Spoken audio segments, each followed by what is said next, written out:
the show. Let's see what has been happening in the wrestling world. Welcome to the show, where comedy meets wrestling by fans for fans. The Two Counts, always the best guests in Midwest. The Two Counts, great time guaranteed because we're the best of the best. Meet Ace and JR, Top Shelf Tommy, we're about to start. Welcome to the Two Counts. It's time to dig deep into the wrestling world. Welcome to the Two Counts, where comedy meets wrestling by fans for fans. The Two Counts. The Two Count. The Two Count. Where comedy meets wrestling. Please comment, share, like, and start a hype train for God's sakes. And now, here are the hosts of The Two Count. Comedian John Russell, wrestling broadcaster Big Ace, and everybody's favorite heel, Top Shelf Tommy.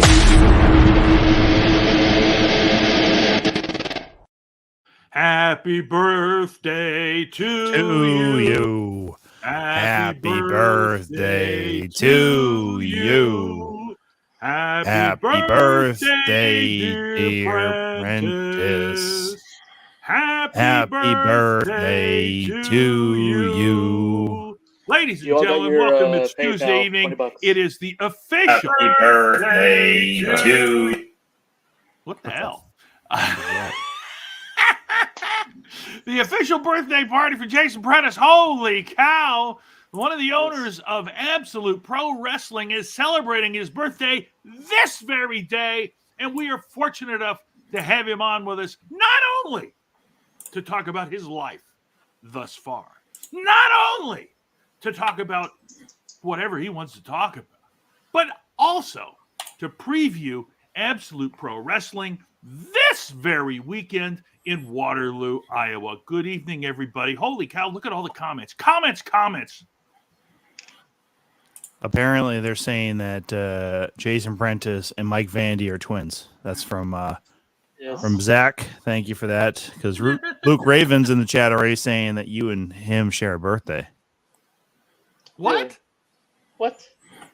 Yeah, that's what Luke is saying, is that Jason Prentice and Mike Vandy were born on the same day. Oh. I thought you were saying myself and Luke. Yeah, I thought you were saying that him and Luke had the same birthday. I was like, what? Shout out to Tom Stash. Yeah, thank you. Thank you. Yes, just definitely makes you- shootout, by the way.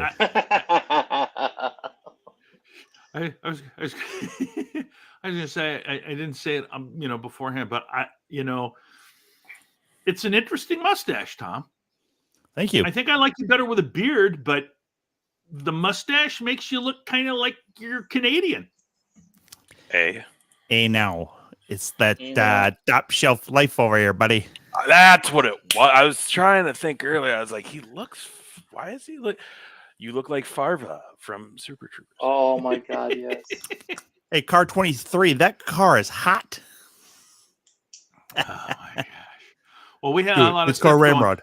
Call Ramrod. Thank you.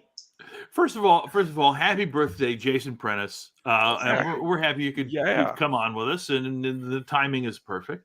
So have you done anything special for your birthday to this point? I was just very fortunate this last weekend. I got to officiate a wedding with my family. Today, I spent the day with my mom, went out of town, just had a nice, peaceful day, and was very glad to spend it with family over the last couple of days. But nice. We're here to talk wrestling, and I'm ready to talk wrestling. Then he's going to do the hookers and blow. Whoa. I always, you know what? When it's The my family birthday, show. I always give my mom a little, hey, thank you. Not with Thank that you, stash, Mom. it's not. Oh, yeah. Feel like I'm watching a 70s porn. Tommy's about to just walk in a room and drop a milk crate and be like, hello. Well, listen, no one celebrates Movember better than me, so get to it. So what do you mean your cable's not working? I just thought this was more like Rick Rude than anything else, but okay, guys, whatever. Sure. Tommy, I'm here for you, buddy. Don't worry. Don't worry about these guys. I don't know. I knew it was a bit of a stretch when I said Rick Rude, but I want to say real quick, I did not watch the entire Raw last night, but holy cow, Bliss and Asuka are the new Raw Women's Champions. So that's fantastic. Yeah. I We'll was get into actually, that, though. I was actually really happy I tuned into that. Yeah, I want to hear more about it later, but we'll do the big show this weekend. Oh yeah.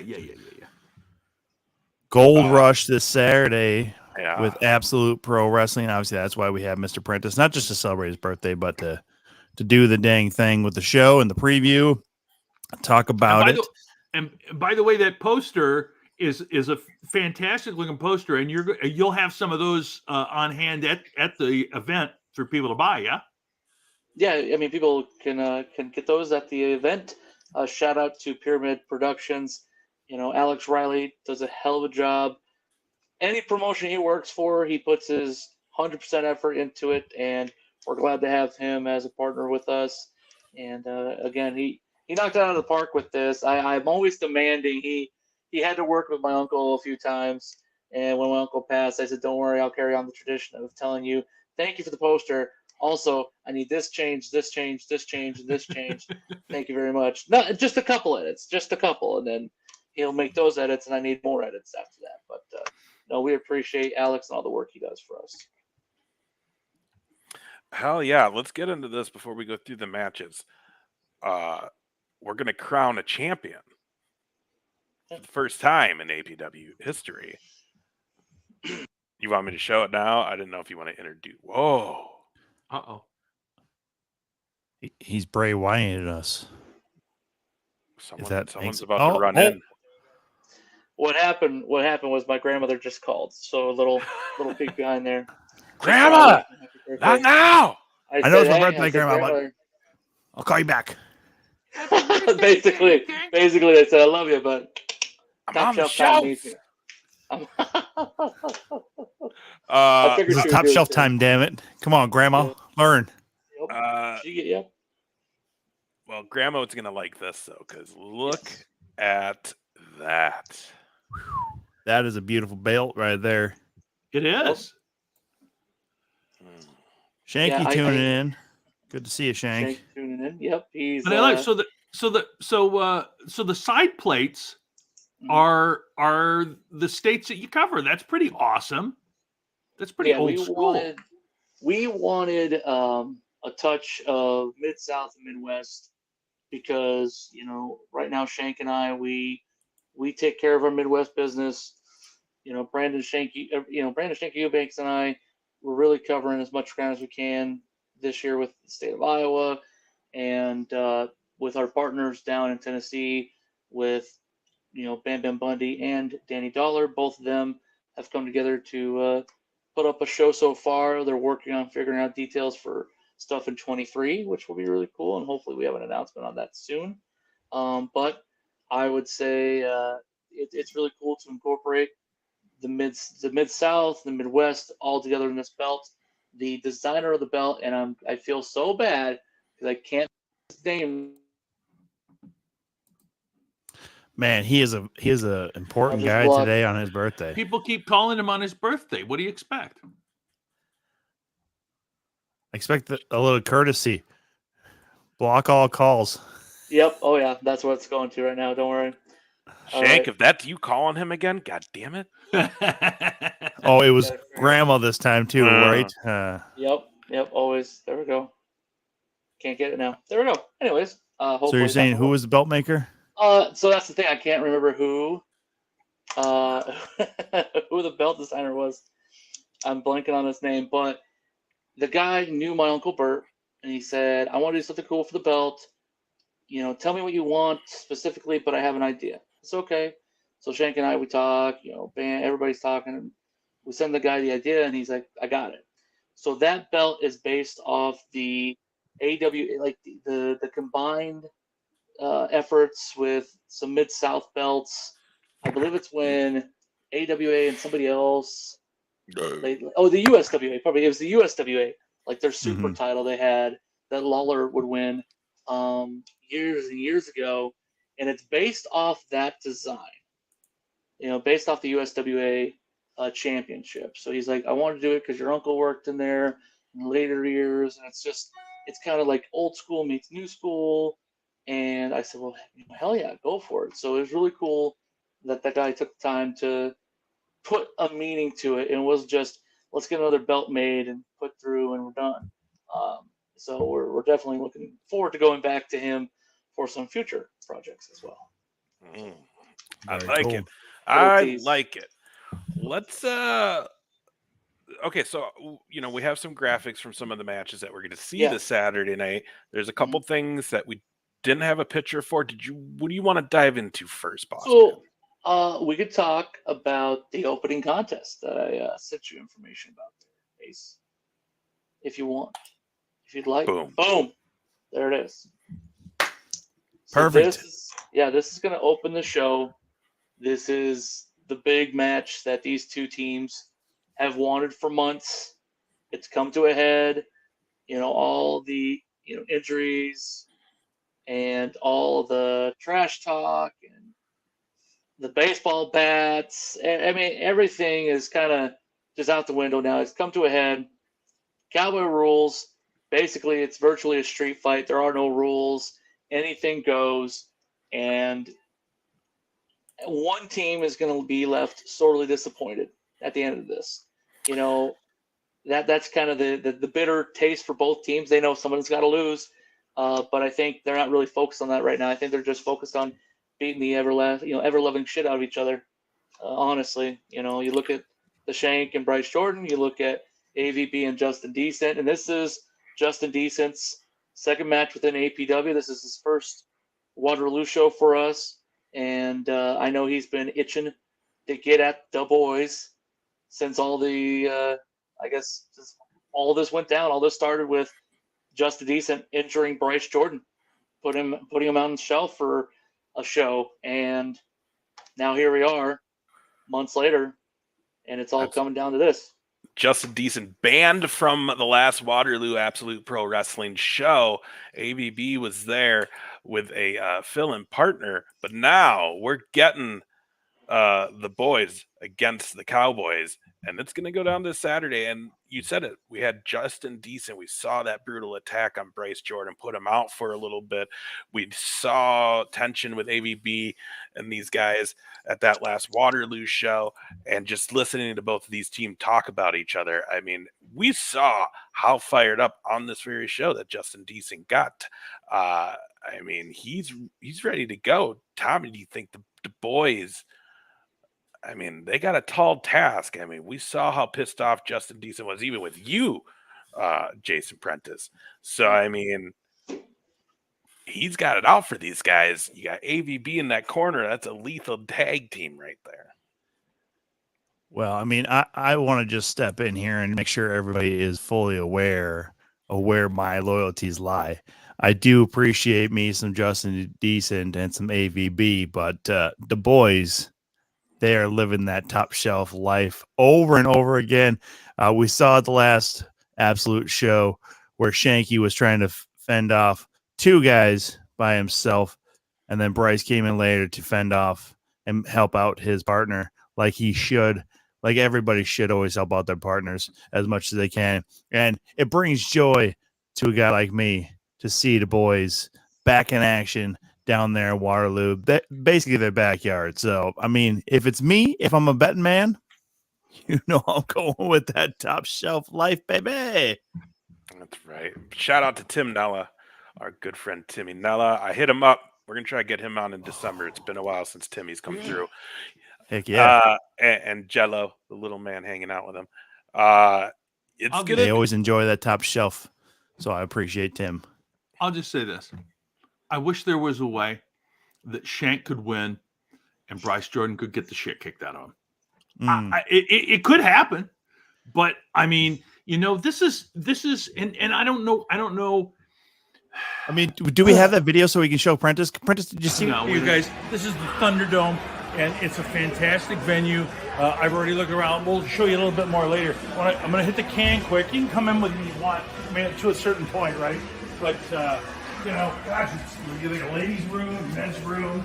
And it's kind of like mirrors and stuff. And anyway, I'm going to lock. Let's try a couple here. Lock. Busy. It's a busy place, you know. But I gotta use that. I gotta use one of these. Gotcha, fucker! Boom! That's right! I'll be where you'll never expect! Gotcha, baby! Fuck you, JR!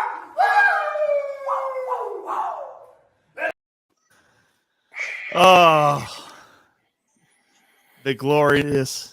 First of all, I will say it. I said it last week or 2 weeks ago. I'll say it again. Tommy got just way too excited about your pain there, JR. And then and every time I see this, all right, I don't know if I should be more upset with Bryce Jordan, because I know he and I just it's I don't know what's going on. I don't know how it'll ever end. Tom's part of the fucking show. He shouldn't be so hopped up about this, right? It's like, hey, that would be like, that would be like if the guy on Jimmy Kimmel. You're good with words tonight, aren't you? Fuck off, idiot. The Fernando or whatever the guy's name is on Jimmy Kimmel. Guillermo. I'm sorry, I don't know. I don't watch it all the time. I only watch it anyway. That would be like if somebody came, kicked Jimmy Kimmel in the nuts, and Guillermo danced a little jig and said, "Hoo!" And that's what a fuck does. That's exactly. The other thing too that's what is a gigantic piece of shit does. I also love it. What I do love in that video, though, is how you point out there is a women's bathroom. Almost surprised. It was funny. I'm trying to be. You know how it is when you're trying to make up content. Yeah, just point out random things. Trying to go with the flow, and then you expect that somebody, that the person shooting it, is going to edit out the shitty stuff. But you left the whole thing in there too, so I'm kind of and I lost all the other tour that we filmed you doing. Let's be honest, I was not going to do any after that because guess what? I can't trust that guy. He could be hiding fucking anywhere. Payback's coming. Payback's coming, Bryce. I'm just saying, it's coming. It won't be this Saturday because JR ain't going to be there. It's so difficult for me. I love the Shank, you guys. I love him. But I also love Justin Decent and AVB, and I mean honestly, I hope Shank gets a little dizzy, maybe gets a little sick, has to go to the bathroom, and then those two guys just kick the living shit out of Bryce Jordan. Wow, you are such a spiteful individual, man. I mean, I love it. Don't you remember the words of the Lord?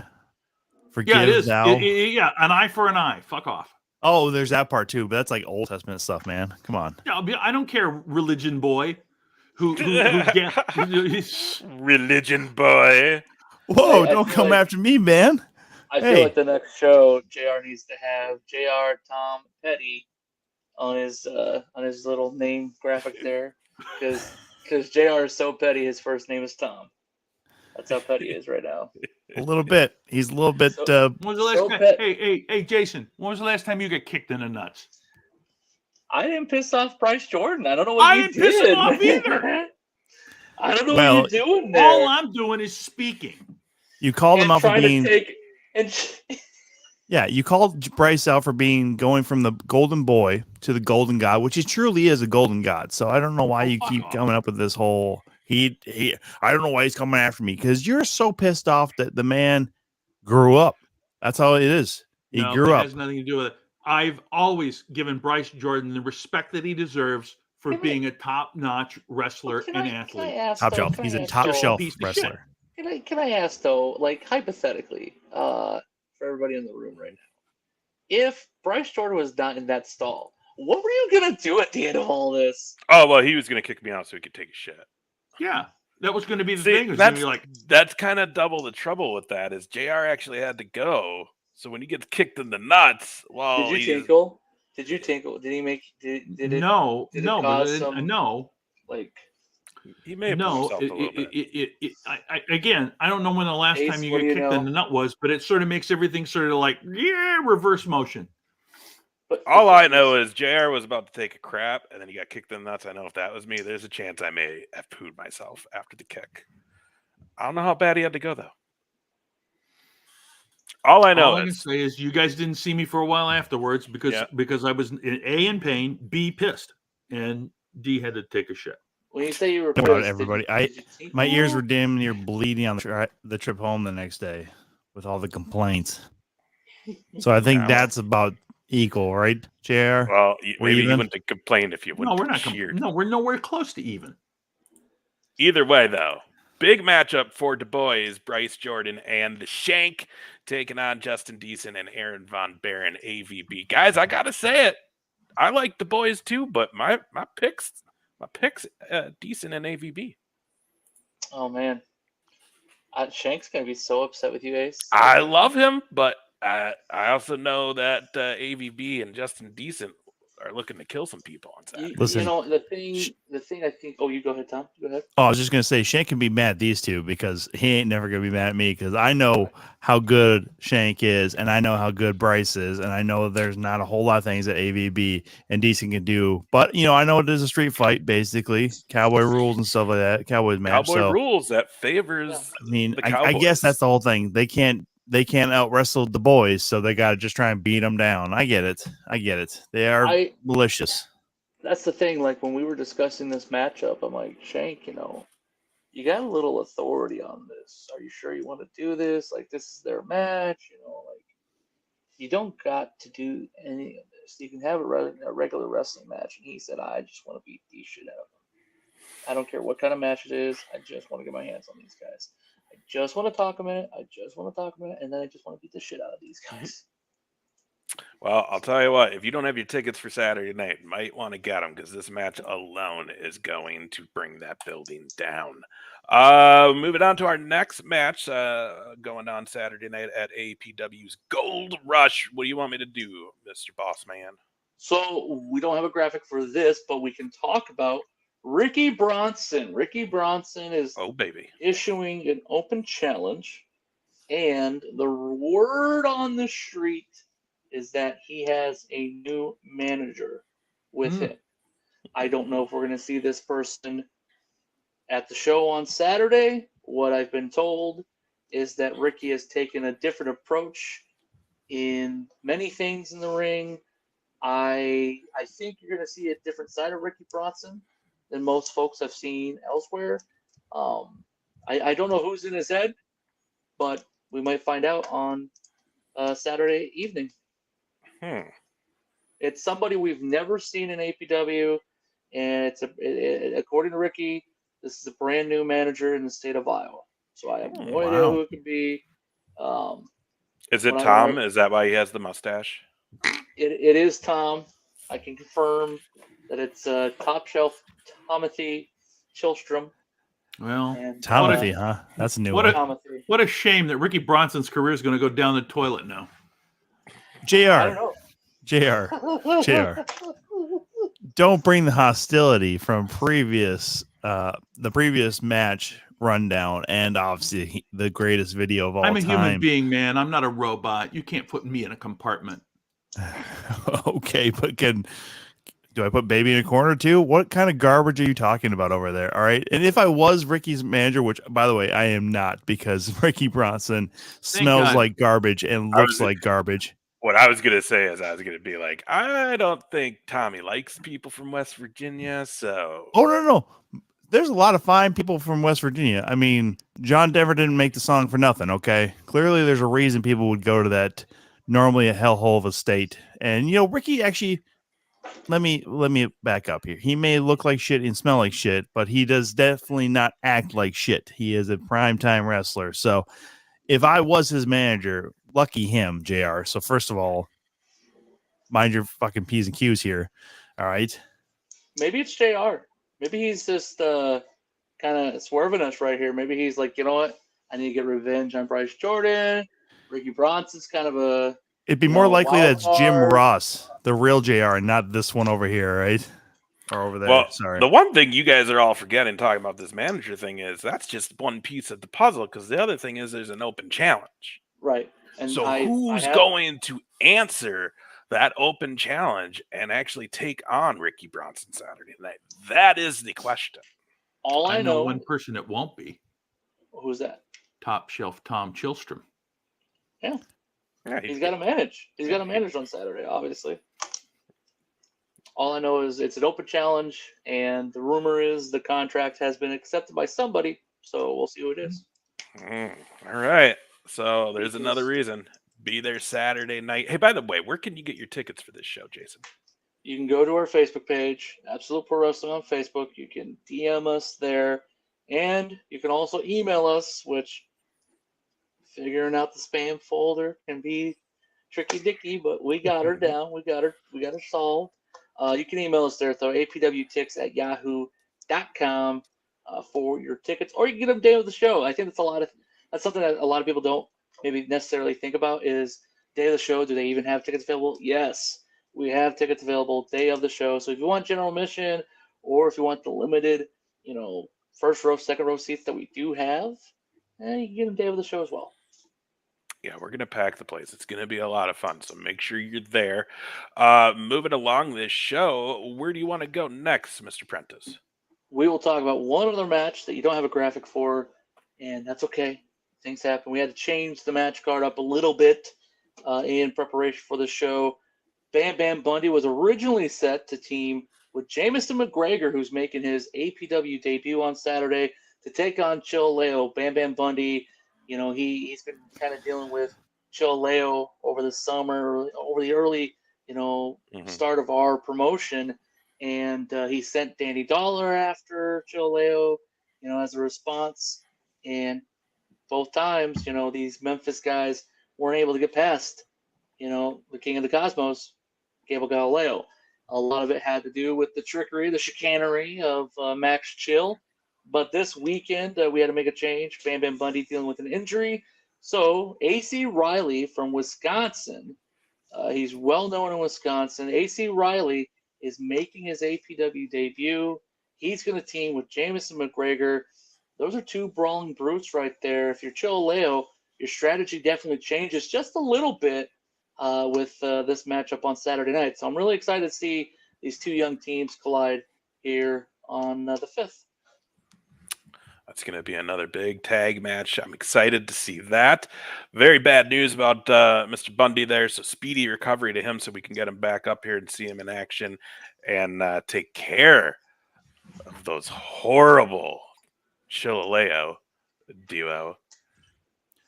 There seems to be a lot of hatred for guys who are just doing their thing around here. I mean, I'm you just guys saying, are worried about... seem to just barely squeak by in these matches. Like they shouldn't almost win, but somehow they do. Weird. And Chileo is I mean, they're not quite top shelf like the boys are, but they're getting close. They're a very good tag team. So I don't know why you guys seem to want to I hate never on them said for they being were good. not But... a good tag team. I'm just saying. All right, fair enough. But They may it not play seems by like the rules. It seems like you definitely have some favorites in mind here, and it's not Chileo on this one. Well, and I'm actually unfamiliar with the tag team that they are going against, so there is no favoritism here, Mr. Chillstrom. So thanks for trying to stir shit up. Anyways, I'm just saying, Chileo, you cannot argue over the imprint they're making in the Midwest right now in the tag divisions all over the independent wrestling scene, champions in Madhouse and just kicking ass all over that. These guys are good. They're good. But I feel like they're winning matches against teams. Well, and here's the deal. They're smart. Boss man Jason Prentice said it earlier. Some trickery maybe going on. And that's just it. They're really good at getting some wins.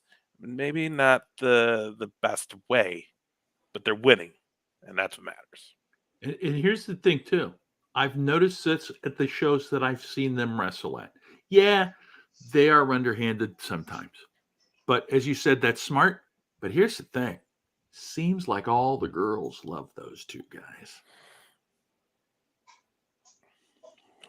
They are both pretty men. They're like matinee idols in a way.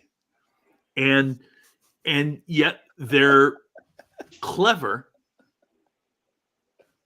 And get the matinee idols? How old are you? God damn, dude. Holy shit. He's the oldest guy on Twitch, remember? I know, but he doesn't need to bring up shit from the Nickelodeon era. Holy garbage. I appreciate it, Tom. Yeah. I appreciate it, Tommy. You gotta give him his due just a little bit. Come on. All right. Hey, there's All right, maybe. no arguing that the ladies. Yeah, who's Ho's mad? mad. Ho's mad. Ho's Who's mad. mad? I mean, it's something when those two come out to the ring. Yeah. So That's the I'm thing to mention, excited. too. That's the thing to mention too. They are the current Madhouse Tag Team Champions. They are. They know how to They are, win. they do. No slouches. They are That's not. awesome, indeed. I'm excited to see that match. Does it matter what I do? I know which Yeah, one. you know which one we're saving for last, obviously, but you can do whatever next. Okay, so let's go to this next one, guys, and I'm excited to see the big picture. Which it's been a minute since we've gotten to see the big picture in action, so I'm very excited for this. And he's taken on Ugly, a man who's had some pretty crazy matches as of recent. Just kind of getting back into the ring as well in this last year or so, right, Jason? Yeah, I mean, he's been. Him and I had a conversation, I believe, a couple weeks back, where he's like, "We're back on the road again, full speed ahead," and he's preparing for a long stretch of schedule. For all these shows he's going to be doing. He's working hard at Madhouse. He's working hard at Impact Pro Wrestling. Working hard with us as well. Totally appreciate everything he's done. For me in my career, because he's a very important person for me when I was starting out in the business. He knows a lot of things. He's taught me well, just in and out of the ring stuff, and I appreciate having him on this show. He was able to come in at the last minute for our Fort Dodge show when Jackson King went down with an injury. Yeah. So we were able to get him. This was originally supposed to be his debut. Fort Dodge was his debut instead, and I know this matchup means a lot to him because it's the big picture. The big picture. I think his standing in wrestling in the Midwest, where he currently is right now, he is one of the. A lot of people look at him as they want to achieve where what he's done. They want the unattainable, if you will. This guy has done a lot of things. Longest reign, reign as Impact Pro Wrestling Heavyweight Champion. The guy is very intimidating in the ring. He just has the stature to him that I think a lot of people do lack, and I think a lot of people wish they could get to that peak in the business. For Ugly, he's done it all. He's won it all as well. It's kind of like almost an equal matchup, but I think the size advantage definitely goes to picture. I think the big picture is looked at as the favorite in this matchup. I'm not going to give a prediction because I love both talents equally. I think they are extraordinary in what they do, and I also don't want to get my ass kicked by the big picture. So, and hey, you're the boss man, so you should probably I gotta be impartial. Stay in that middle, man. That's where trouble happens. Shank's texting me though, saying, "Pick so and so. Just say this guy. Just do this. Just say this girl's gonna win or this person's gonna win. Don't worry about it. Don't worry.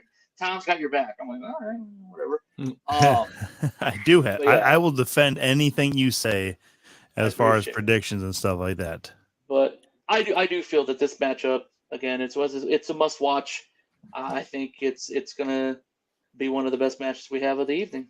I think you're right, and I think people, you throw around longest reigning champion in Impact Pro Wrestling's history. A place that a lot of the people we all get to work with nowadays came from originally.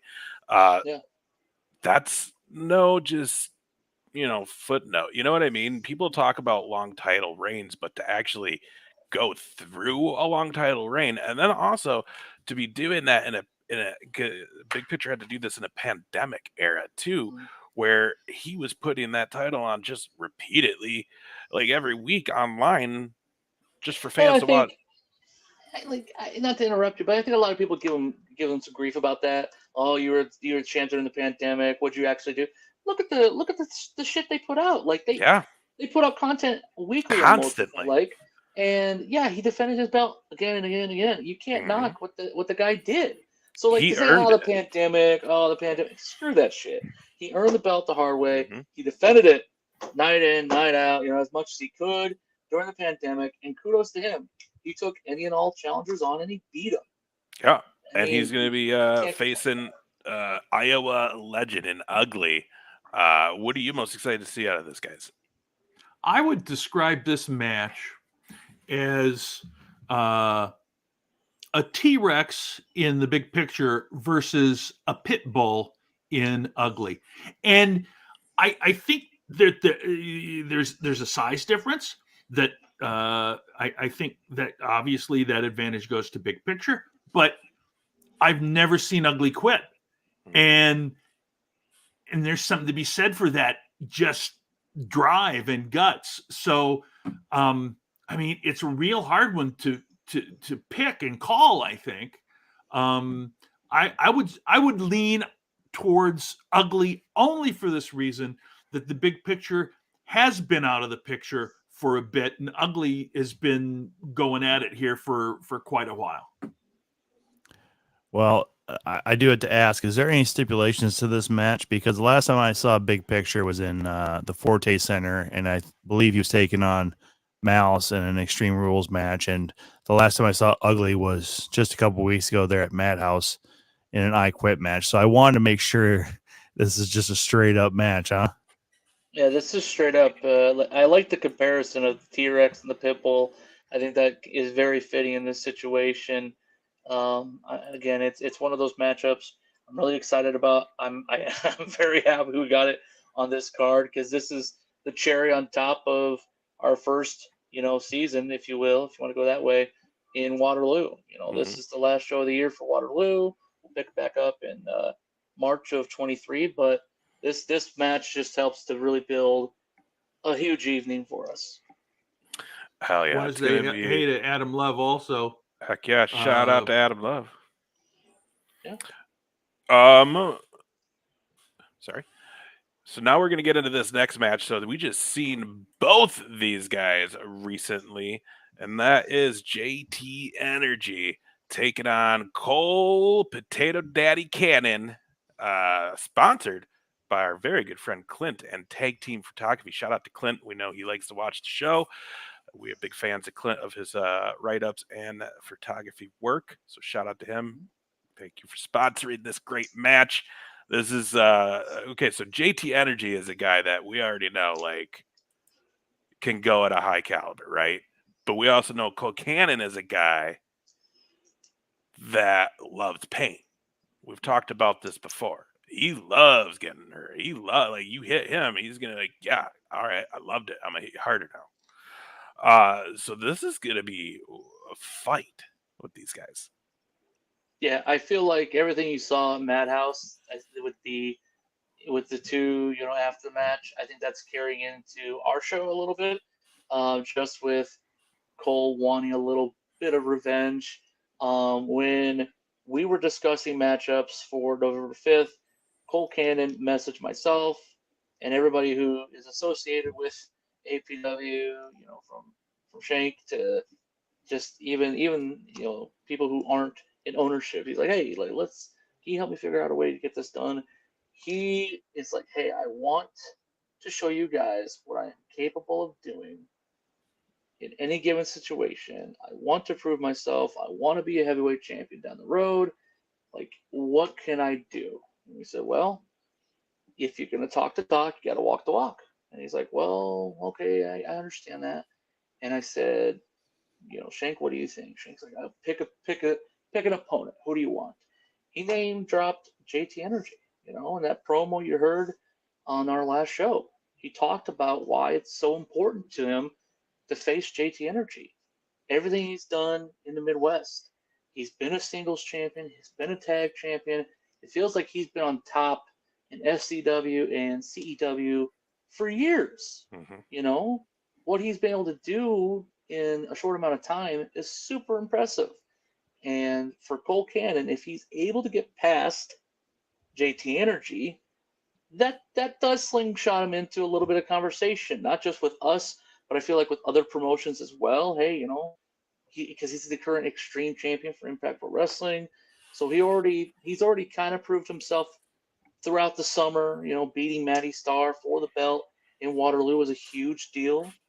But I feel that this is just, again, you talk about cherry on tops, whatever. I feel this is another one of those cherry on top moments where it's like, okay, you're legit, you're here, winning the Extreme title in a fatal 4-way. You don't have to beat the champion to get the job done.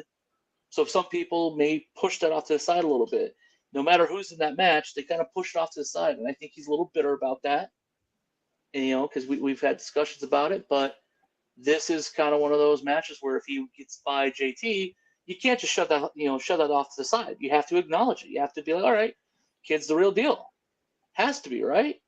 Has to be. So this match means a lot for Cole Cannon and for JT Energy. It's his debut with us. He is very, very confident in his ability. He's very confident coming into Waterloo. And it's going to make for a surefire potential match of the night. I think there's a lot of matches that have that potential. This is just another one of those matches. So I'm looking forward to it. I look forward to all the matches. I probably sound like a broken record at this point over the 3, 4, 5 preview shows that we've done. But this one is just like every match I feel gives you something different. This is another match that I think will give you something different. Hell yeah. I'm excited for it. I really do. I just already took our comments away. Yeah, I think it's going to be a big match. You guys have seen both these guys in action now live. What do you think? What are you looking for in this one? Go ahead, Tom. Well, first of all, I owe JT Energy an apology. Oh yeah, you shit. Oh, I was gonna say, yeah. Well, that wasn't completely your fault. We got it at the end. Yeah, I messed up his intro at Madhouse. I apologize for that. Also, Prentice, you mentioned that he Cole's looking for a little bit of revenge. I mean, after that match we saw at Madhouse, and obviously you were there doing a wonderful job on commentary as well. I think Cole got a little bit of revenge there at the end. If anybody was interested in seeing that, you know where to check it out, IWTV. Anyhow, not to plug the other show or anything like that, but these two already have a lot of feistiness towards each other. I think even before that match even started, they were both kind of eyeballing each other and looking at each other like they needed to, that they already had unsettled business first time seeing each other. So I think it's going to be a hell of a matchup. I'm looking forward to JT Energy. First of all, saying sorry in person, and then also never having to talk to him again afterwards. And then just honestly, Cole's getting better and better and better. I know he does not necessarily like me from when he was on our show not too long ago, but I have seen him get much better very, very quickly as well. You also shit on the Cowboys. He didn't like that. Who the hell wouldn't? F the Cowboys, dude. F the Cowboys. I will say, Tom, always feel free. You can mention other shows if I'm around. That's how. Like, in all honesty, a little sidebar here. That's how we grow this whole area. So, I agree. Promoters supporting other promoters. That's not a bad thing to do. So, yeah, Madhouse. I love those guys. Love Luke. Love Malice. Impact Pro Wrestling. Love Troy. Love Travis. All those guys. Talk about them. Well, absolutely. I mean, and again, knowing that you were on commentary for the last show and stuff like that makes it a little easier. But also, fuck Tom, right? Perfect. All right, I'll be down here. I'll say this. Beautiful. I'll say this. Cole, the Potato Daddy Cannon, has a genuine enthusiasm that is infectious, and he is goddamn happy to be in that ring. He is goddamn happy to take the shots in the bumps. You can tell he just loves it. JT Energy he's on the cusp, right? I mean, he's done things with the bigs. It's exciting to see Cole Cannon shoot that high. I'd love to see Cole Cannon win. I think JT Energy has it over him. It's tough. Mm-hmm. Honestly, Very on paper, you look at everything on paper. I think the advantage is in JT's favor a little bit just because of experience. I think there has been points in JT's career, or pardon me, in Cole Cannon's career rather, that inexperience has shown. I mean, you could go back to the first APW show we did. I Yeah. felt like there was a lot of inexperience shown, where he didn't capitalize on pinfalls, he didn't capitalize on momentum, and him and Saint lose their first match in APW. And I just feel like throughout his career he's had a little bit of inexperience. If he can tame that, take the right risks where you should take the right risk, stuff like that. I think if he minimizes those little moments of, ooh, maybe I can do this, I think he has a shot. Hell yeah, we're going to find out Saturday night. Once again, JT Energy takes on Cole Cannon, and that's at Waterloo, Iowa, brought to you by Tag Team Photography. That's going to be a good one. And then we have only one left. There shall only be one. And guess what, guys? Oh my God, look who sponsored this match. The 2 Count. Yeah, baby. But forget the stupid logo. Look at the ladder behind it. Yeah. Because that's what matters. We're going to crown our very first APW heavyweight champion. And look at this. Ethan Everhart's taking on the role model, Maddie Starr, in a ladder match. This thing is going to get nuts. So very interesting setup. I think fans will be very surprised at how we pull this ladder match off as far as the setting of it, if you will. We had to do a little different setting than you're used to with a ladder match. It'll be good though. A lot of fun. My team constructed a really good game plan for it.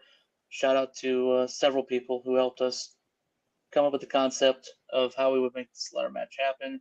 There were some things with the building that they're like, we gotta, look out for this, look out for that, and we just said, let's craft a whole different idea, and it's come to fruition.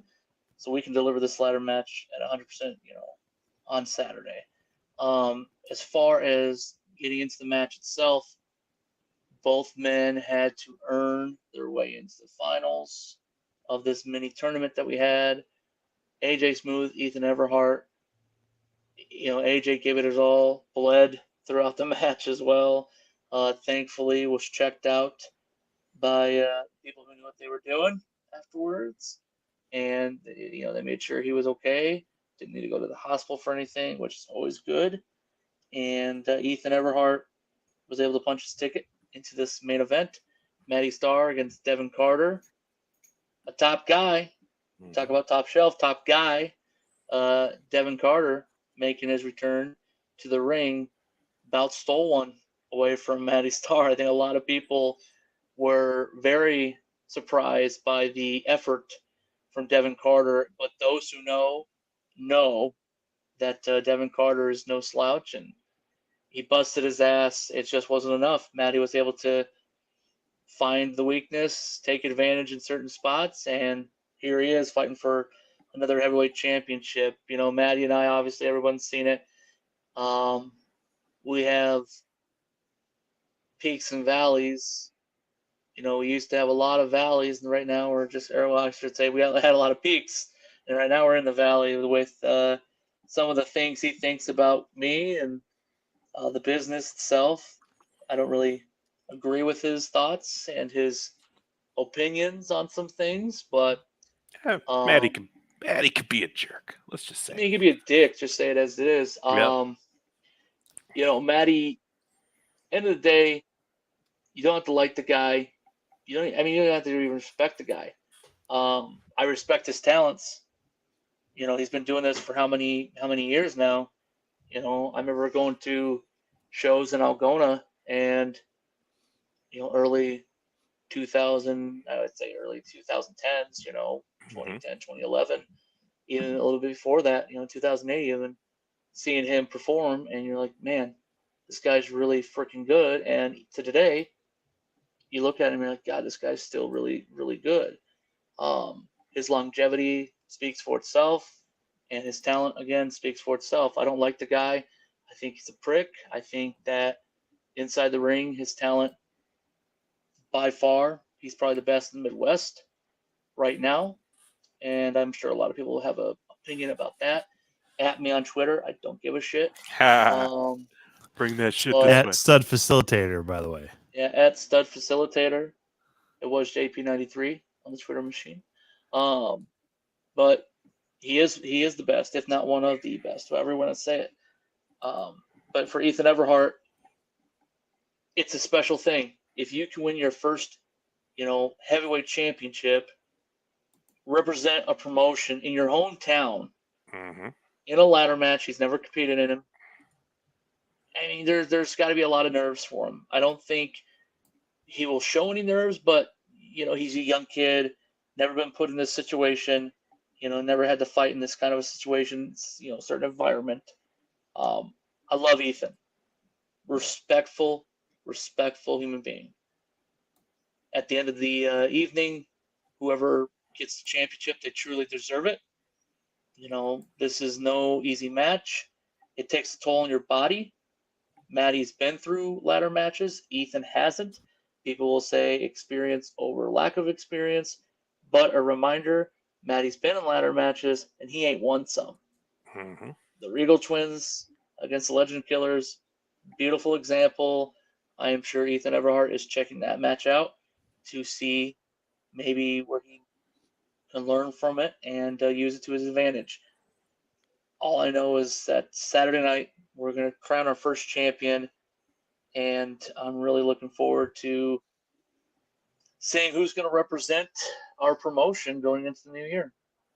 Yeah, it's definitely going to be a real big moment. You have someone who's been a champion, also going against a rising star. So who's gonna come out on this? I mean, you got the wild card of the ladder match. Jason said it. One's got experience in that, one doesn't. But we've also seen Ethan Everhart in some matches where he's got a tall task to get there, but he's done it. So where do we see this ending, guys? Go ahead, JR. I got some questions I got to ask, and I think it might go a little in depth here. I would say this. You only get like 5 minutes, Tom. We're not. Yeah. Please don't take up another hour with just your questions. I would say this. Obviously, Ethan Everhart is going to be the crowd favorite. Absolutely, very easily. And, I don't know how many Everharts there are in Northeast Iowa, but I think they all show up for him, right? Do they all live in the woods? They all live right, and they all come, and they're all loud. So that's going to be fun, and he's going to have that hometown crowd behind him. Having said that, Matty Starr knows every trick in the book to win. And, man, I just, every time I watch him in any match, I'm amazed at the lengths that he'll go to and the way he finds to win.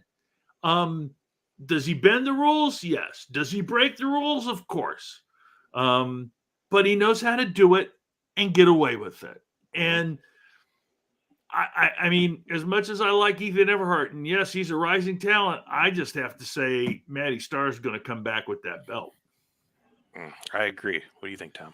Well, so the first question I have, and JR mentioned it as far as the Everhart family, can you keep them on the opposite side away from the commentary booth? Because I do not need to hear these yokels yelling, hooting, and hollering for some kid from the jungle / woods, by the way. I mean, he says he's from the woods and he plays Welcome to the Jungle.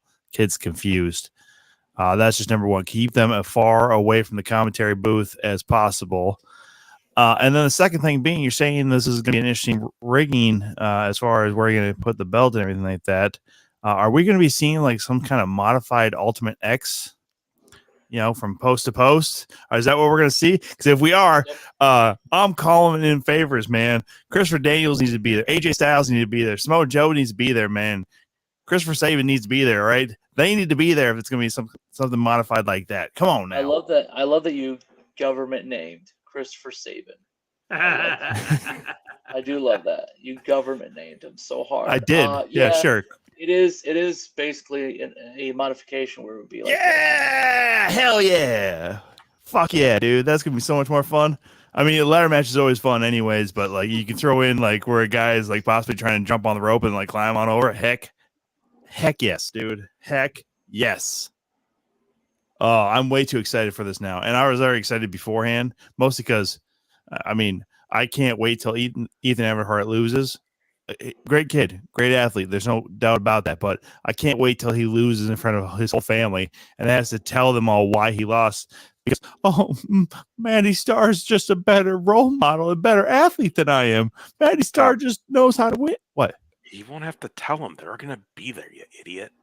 I know, but I mean, so they'll see it when they ask him afterwards, like, "Hey, man, what happened? Like, why'd you lose?" And then he'll explain to his family again.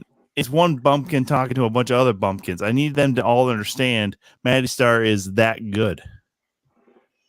I think everybody understands that. I think everybody understands. I don't think Ethan's family does, is what I'm saying, okay? I think you would be surprised by that. I think everybody in that building knows how good a performer Maddie is in that ring.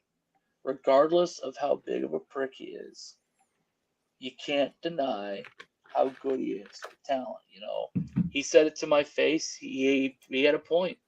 I don't like admitting when I'm wrong, especially when you talk to that guy. But you know why you bring me here. You know why you pay me money. You know why you need me. You need me. Well, do we need him?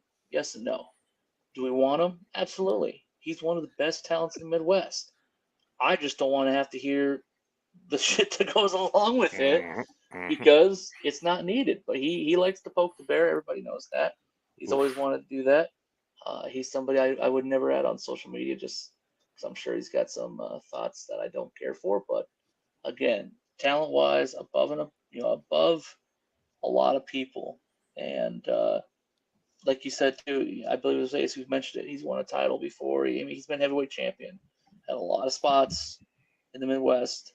He's been a champion in general, all over the place. Ethan has had a championship run in the tag division, but that's relying on a partner. This is his chance to really break out and show everybody that he is a serious threat here in the Midwest. And it's top spot as well. It's all for that pretty thing right there, the Absolute Pro Wrestling Championship.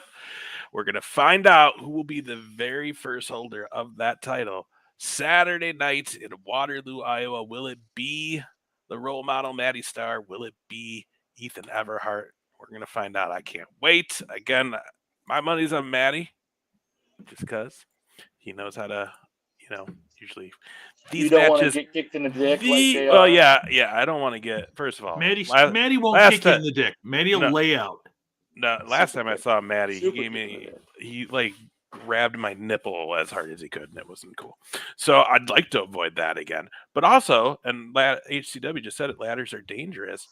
Maddie thrives in any match that's just not a simple pinfall, one fall matchup. Where there's no rules, Maddie thrives. Yep. So I can't wait, sir. You have lined up one hell of a show. If we haven't sold you on it by now, then you just don't like wrestling. Get the fuck out of here. Don't actually. Whoa, jeez. Relax. Relax. I know some people might be just appreciating the eye candy today, okay? Come on now. They were till you came out with that creepy ass freaking drive a van offering kids candy mustache. It's a police stash, is what it is. Okay, get it straight. Yeah, the police would rush after you when they see it. Yeah. When you say police, you mean like Roxanne? Is that what we're talking about? Hey man, you don't need to turn off the red light. It's Sting. Oh, that's great. Anyway, also, with the last match there too, Shanky was saying that he was taking Ethan, and then I don't know if I changed his mind, but then he's saying now Maddie over the Jungle Kid. So I don't know. It's even too close for your partner. Indecisive though. Shank is so indecisive. I mean, he cost me like $20 over the weekend because we were talking about, okay, who do we take this weekend? Do we take the Bucks and the Packers to redeem themselves this week? Or do we go against them? He's like, they're gonna totally wipe away. Don't even take them. And then about like 5 minutes before we need to know, he's like, I think Brady and Rodgers got their shit together. Go bet on it. Bet on it. We lost money, Shank. The fuck, Shank. Yeah, fuck them. Respectfully. Also, HCW should have really been here for the whole show, man, just to see some of these matches and stuff. So maybe some guys that you need to contact about getting out there to good old Elkhart, Indiana. Just saying. Yeah, I can't wait. And then real quick, there is another show in November, Fort Dodge. Let's hear a little bit about that. No, Algona. Algona. Or Algona, sorry, baby. Algona, yeah. A-Town, baby. We're going A-Town, baby. That's right. Algona, we're going to have our first show in Algona for Absolute Pro Wrestling at the Algona VFW here in town. November the 19th, our main event, which you have a graphic for, by the way. You have a graphic for it. Was it the one I put up? It was the one you put up, but you're like, oh, shit. Don't worry about it. You put it up now. We have Tyler Jones against Aaron Von Baron as our main event. The Water Connection here in Algona, they're sponsoring, along with our host sponsor for the whole show, TAFE Wellness. Shane TAFE, thank you so much. Cindy Erpelding, thank you so much for helping us out with this big match and this big show coming up on the 19th here in Algona. Again, you can get your tickets online, apwtix@yahoo.com, and that's TIX, by the way, Tix. Or you can message us on Facebook, Absolute Pro Wrestling. That is our Facebook page, and we will get you set with some tickets. I know we've done really well with some general admission because we've got a lot of sponsors who have spread the word out. Got a lot of people who are ready to go to this Algona show, so we're looking forward to it. We do have some ringside seats still available, and again, it's the 19th here in just a couple weeks. It's our first time for APW. We're making company history. It's the first time we've had 2 shows in 1 month. So busy. yep, we like it. Well, very cool. Very, very cool. And guys, if you want, just to kind of throw this out there, because we have a couple big shows next week on the 2 count. You've seen them in Absolute Pro Wrestling. You've seen them in Impact Pro Wrestling. You've seen them in Madhouse Wrestling. The Hale sisters joining us next week on the show. And then the week leading into your show there in Algona, we have the man himself coming on the show, and that is Mr. AVB, Aaron Von Baron. Nice. You'll have to ask him about that show, man. I'm telling you, I know he's looking forward to it. Definitely going to be talking about this title or this main event for the Algona show that week when he's on here. Can't wait to have AVB on here. Dude, it's so great to see this first year of Absolute Pro Wrestling be successful and the quality of shows you guys are putting out, and it's just been a blast to be around it and be a part of it. What anything you can let us in on for 2023? 2023 will be very interesting. We're working on something really cool for Algona that we plan to announce on the 19th. If we can get some people to commit. We're also looking by our anniversary show, which we're trying to lock that down with the pavilion here in Waterloo. We're trying to lock down the anniversary date for us to do our anniversary show. By that point, we are looking to do something in our tag team division with some championships. So, all right. We're looking to do that next year. There's a lot of things that we have goals on, and I'll keep that within our company. But we're really excited. This year has been so much fun. One more show after this week, and we're done for 22 because I don't trust Iowa weather in the winter. Neither does Shank. Neither does anybody who performs with us because we all live in Iowa and we know it sucks. Sometimes, who knows? We can have like 73-degree weather in December at this point. Who knows? But we'll come back in February, which it's still the winter season. But our next show in 23, the first show, will be in Fort Dodge at Fort Frenzy, and I want to say that's the 25th. It's a Saturday, yes, I think. Anyways, the first show back will be in Fort Dodge, regardless, in February of 23, and we already have that card pretty well laid out, and we can't wait to announce that soon. Hell yeah. Nice. Find Absolute Pro Wrestling online, social medias, Twitter, right? Twitter, Facebook, Instagram? No Instagram. Unless you want to get on the gram, bro. Come on, dude. Ace, if you want to run my Instagram, I will pay you in hugs And just, hugs and respect. And Tom, I'll pay you $400 a week if you'd like to do it. Every day. Yeah, Just I will don't- take $400 a week to don't run your tell Ace. Instagram. I'll Just make don't sure tell it Ace. is plentiful.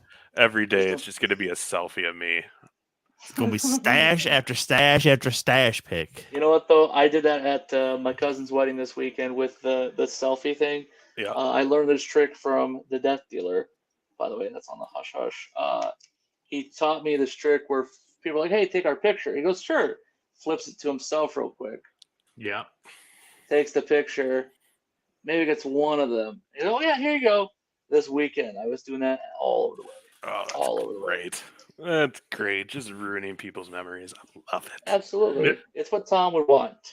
It's what Tom would want. I mean, I don't try and mess with people's photos because I don't want people to just be mad at me for no reason. There has to be a good reason, like They have plenty of reasons. I mean, Right. you're right. I know. I'm just trying to lie to myself that I want people to like me. I don't give a shit. By the way, quick question here: since Ace is wearing the shirt, is Joey Jojo going to be there? Joey Jojo, the world's okayest referee, will be there. He will be there. That's what it says, Hell yeah! right? It does say okayest. I thought it said does. greatest, by the way. I'm not going to lie. I was making the joke of okayest, and it does say okayest. That's actually kind of cool. Good for Joey. Make your merch money, brother. Make Heck your yeah, merch. dude! That's my boy. And it's a high quality shirt too. I felt it. It is. I mean, it is actually very nice. Spent the dollars to get it. So Yeah, man. Support all these people if you see any of them at shows, please. I consider Joey Iowa's Clark Feldman. Just to throw that out there. Are you trying to date yourself, like date drop yourself here as well? You give JR shit for whatever the comment was here 50 minutes ago, but now here you are like, oh yeah, I consider this name from 1986. Well, no, just like Twin Cities Wrestling, Clark Yeah, Feldman. Clark Feldman's actually a referee up here in the cities. That's our buddy. He's my brother actually because we look like twins almost. Yeah. And he's the shit. He's our buddy. Yeah. Anyways, I see Christian Hansen. You are like him a little bit. Just they actually look kind of like. Anyways, we love all our me and JR love all our referees. I know Tommy's got a real love-hate relationship with most referees in the game. So I don't blame them though, because they're just so schemy, They're just trying to do their job. They got bets. We all know they got bets. This is true. Yeah. We can't trust officials since Tim Donaghy, okay? Just remember that. Don't ever trust a referee anyways. Stripes do lie. Referees are like the rest of us. They've got their addictions and bills to pay. That's not okay to say about a referee when they got, you know what? I'm not having this conversation. But my only vice, two vices. Yeah, man, I can't wait to be down there Saturday. Doors are at what time? Doors open 6:30. Get there a little bit early if you need to. I don't know weather-wise what we're looking at, but if you need to get in a little early, we might open the doors just a smidge early. But 6:30 doors, and then 7:00 bell time. Hell yeah. Cannot wait. Make sure you join us down there for that. We're gonna start talking some other stuff. That's on you if you want to hang out for a little bit, or if you got to jet out, birthday boy, because everybody's trying to get a piece. He's of you gotta go right take now. some phone calls. Yeah, I gotta go make that call to the grandmother real quick and say, Grandma, and then Ace and Tommy and JR, especially JR. Oh no, his stuff shut off when he took that off. Yeah. Oh heck yeah, dude! It's even better though because we don't need to know the disgusting things he was saying that Jared would want to say to his grandma. Yeah, the mic shut off when you put those in your case. Oh man, that's we great. don't hear anything from you right now. Perfect. Oh well. Even better. Well, tell Grandma hello. Happy birthday, will. brother. Happy Love birthday. you. Thank you guys. Appreciate Enjoy it. the Love you hookers guys. and blow after. We'll see you Saturday. Saturday. See you Saturday. Yes, sir. All right, brother. Saturdays when he's getting his hookers and blow, man. Come on, dude. It's Waterloo, baby. After he Gotta gets his party pay, it up in Waterloo. make that show That money, and then sounds kind of like a Waterloo party. That's what I'm talking about, baby. Yeah. Oh. Yeah, so you all can see me down there on Saturday as well. I know that's not a selling point for some of you, but I know some of you also respect the game enough to know that if you see me It's a legitimate show to go to. It's literally a top shelf show. So there you go. Ace, you're gonna be there too, right? Yeah. I said that. I was when we I said don't bye pay- to Jason, I said, we'll see you Saturday. I'll be real honest. I don't really pay attention to you Oh my much. I mean, I God, listen to dude. JR way more than I do you, but whatever. Don't get mad because I'm the better redhead, all right? Dude, you can't rock this stash yet. Come on, man. No, Why would he November, want dude. to? Yeah, why would I would want he to look like a want creep? to? Dude, it's showing support for all the guys who are going through prostate cancer or all men dealing with mental health issues, man. It's a huge important thing, dude. No shave is no isn't shave. It, isn't No it shave your November is for whole college beard? dropouts and stuff like that and fucking drug addicts, okay? No one did that shit outside Okay. of just fucking college morons in a frat because, I don't want to fucking shave because they're fucking moron dirty fucks, all right? No shave November is for fucking losers.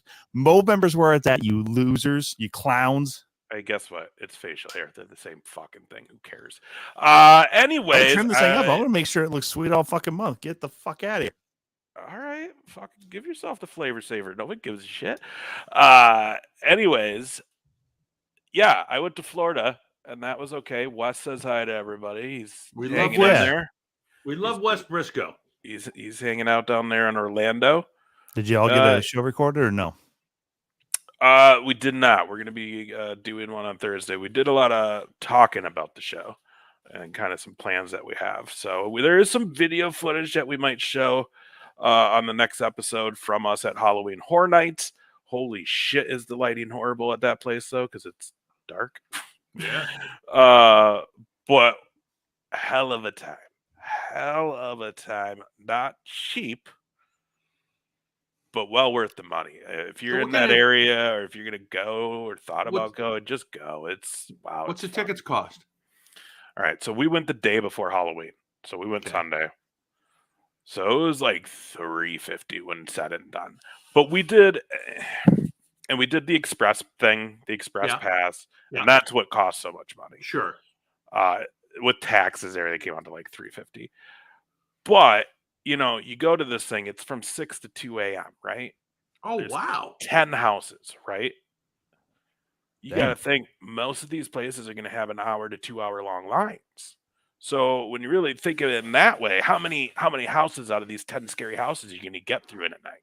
You know what I mean? With just the regular ticket. So in all honesty, if you want to go and have fun, yeah, it is worth spending the extra money and getting that express pass, because we didn't wait in any of those lines, dude. Longest wait was 20, 25 minutes for us. And we got through like 8 of the 10 houses. And then we both were just in pain and left because his legs and hips are bad and he was really hurting and my back and feet were hurting because, man, I mean, we hammered it, dude.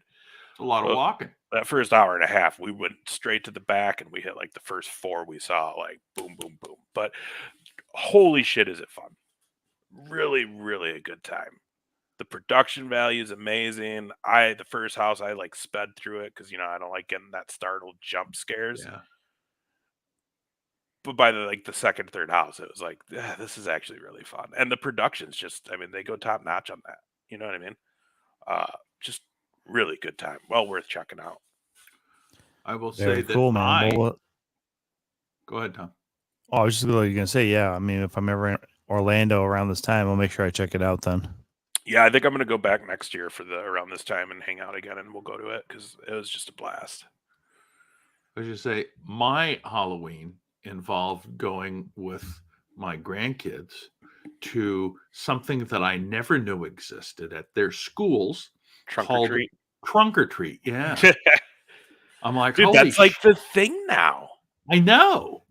And so the one, it was, and it's super awesome because if I was a kid, so basically they went to downtown Lakeville, where the Lakeville downtown had some kind of a thing on Saturday.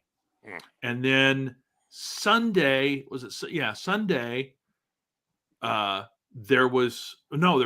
whatever. It doesn't make any difference. Sunday, I don't know what the hell went on. But what up, Clint? I don't know what the hell. Clint. So then they went to so basically they went trick-or-treating 3 times and then on Halloween in the neighborhood. Yeah. And I'm like, holy crap.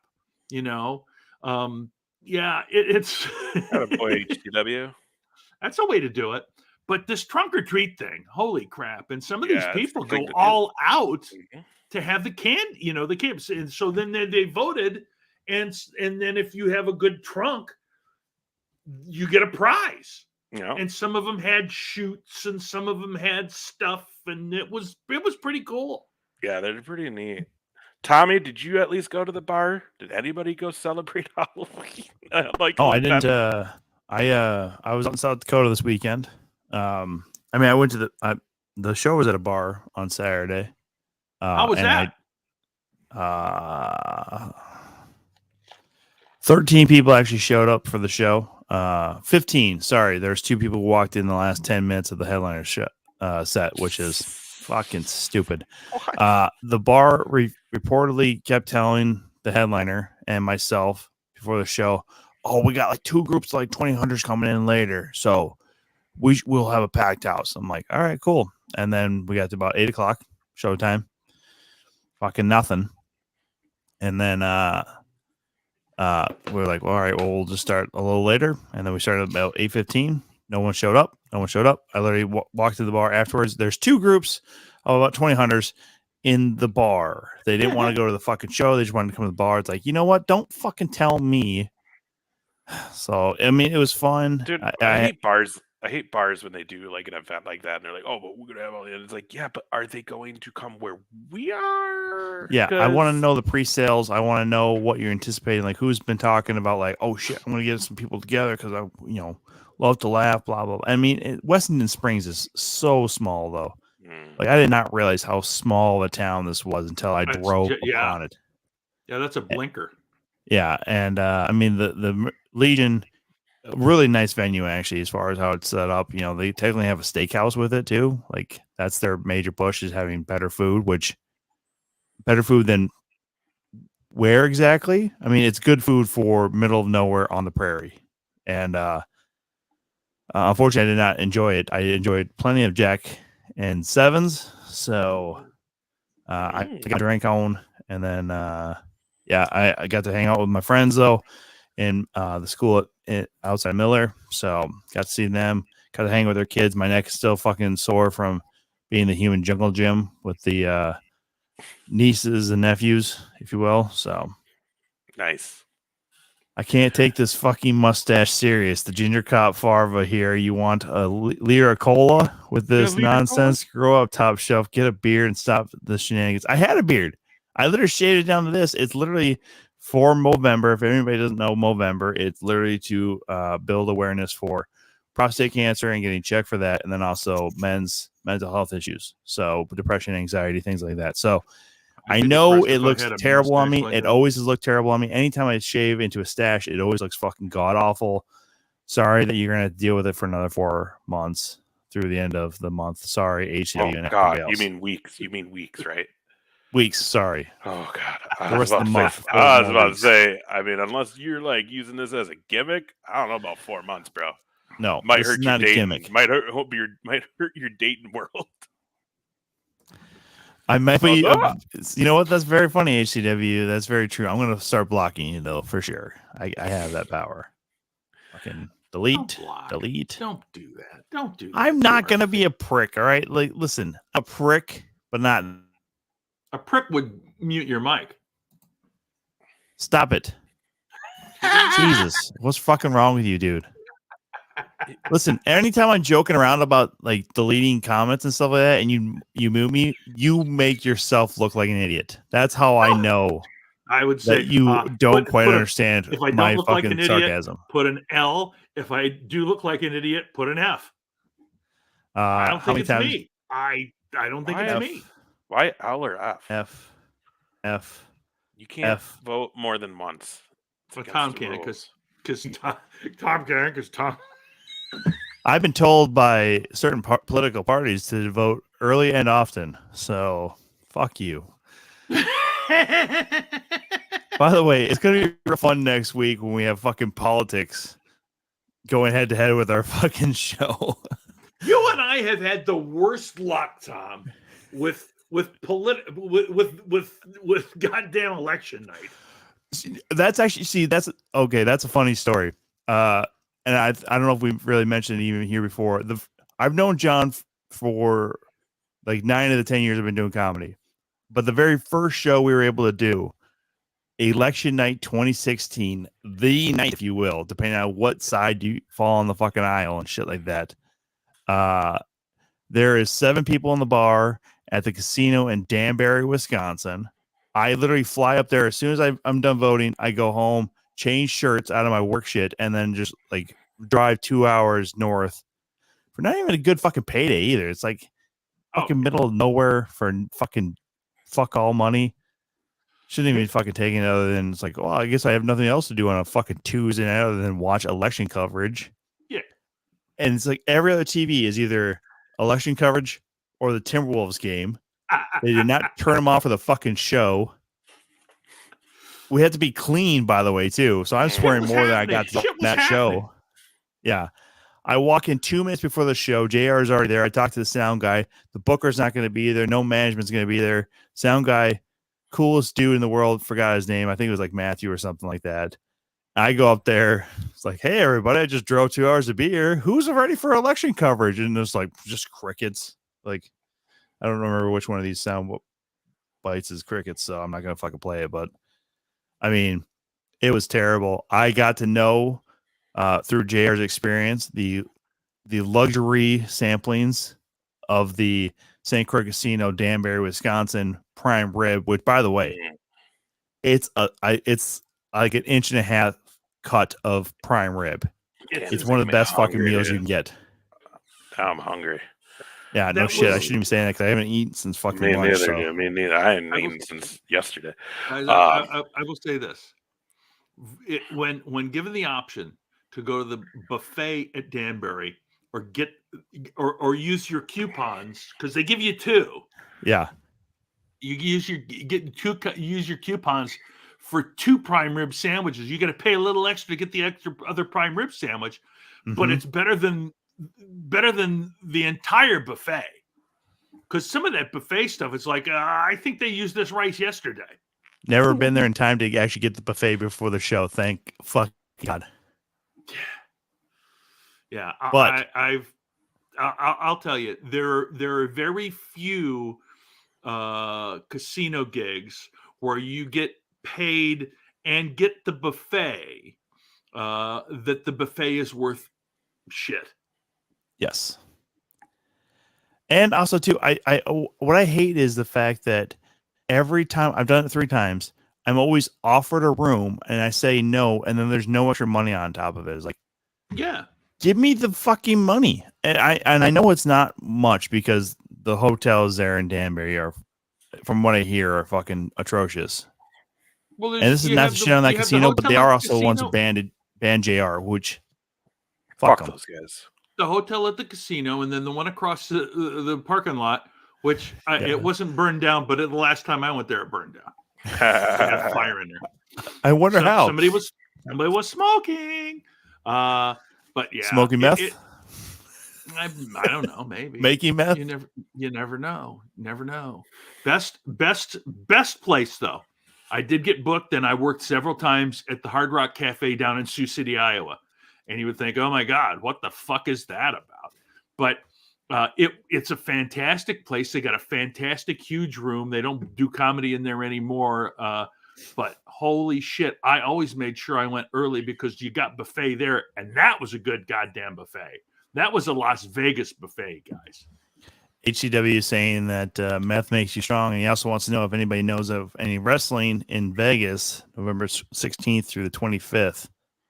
I don't know about that as far as shows, HCW. If you haven't ever done it, though, and I don't know where the thing is right now, but I think it's called the Las Vegas Fight Shop, where it's basically a store that's just all boxing, MMA, and pro wrestling merchandise. Oh, nice. Tons of pro wrestling shirts, and it's cool. And they're cool people. They're really into wrestling, actually. So there's a vlog when I went to Vegas the last time. I made a vlog out of it.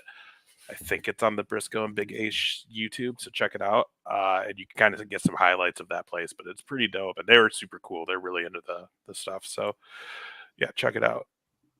2 of the 3 are Clint. Yes, Clint, Ace and myself will be there, so you'll have to deal with the lesser of 2 evils, myself or JR. And I mean, I don't know. JR's not really that evil, but JR's not evil at all. JR is probably the nicest one of the 3 of us. did you speak about yourself in the third person? I did. Evil. Fucking terrifyingly evil. No, yeah, no, it's gonna be good. It's gonna be fun. It's always good to see Clint down there too. I'm guessing your sons are gonna be with you too, and boy, they are just balls of energy, man. Those guys run around so much before the shows. I'm always so, and they're very respectful, by the way, too. I've seen guys who bring their kids to shows that are working Oh my God, at bars or at shows, and boy, the kids Really? are annoying. Oh, Bring dude, them some to of the those show. higher ground or like Showtime shows, Oh, the bartender at the Eagles Club will bring his kids because they love wrestling. They're 3 of the most annoying pricks I've ever fucking seen in my life. dude, Like they just so- can't sit still and like not fucking run into people or get in the way. Oh, fucking morons. What's up with parents who don't want to parent, dude? When I was coming home from Orlando, right? I'm in line, which, by the way, Sun Country Airlines, when the flight's 3 hours out, you should probably have people checking people in. Just throwing that out there. Probably should have someone working. Mm-hmm. So like there's a long line. We're 3 hours out and there's a long line to get checked in or check your bag because there was no one at the counter. Well, this one family walks up and it's like 3 kids and they had like hockey gear and all this stuff.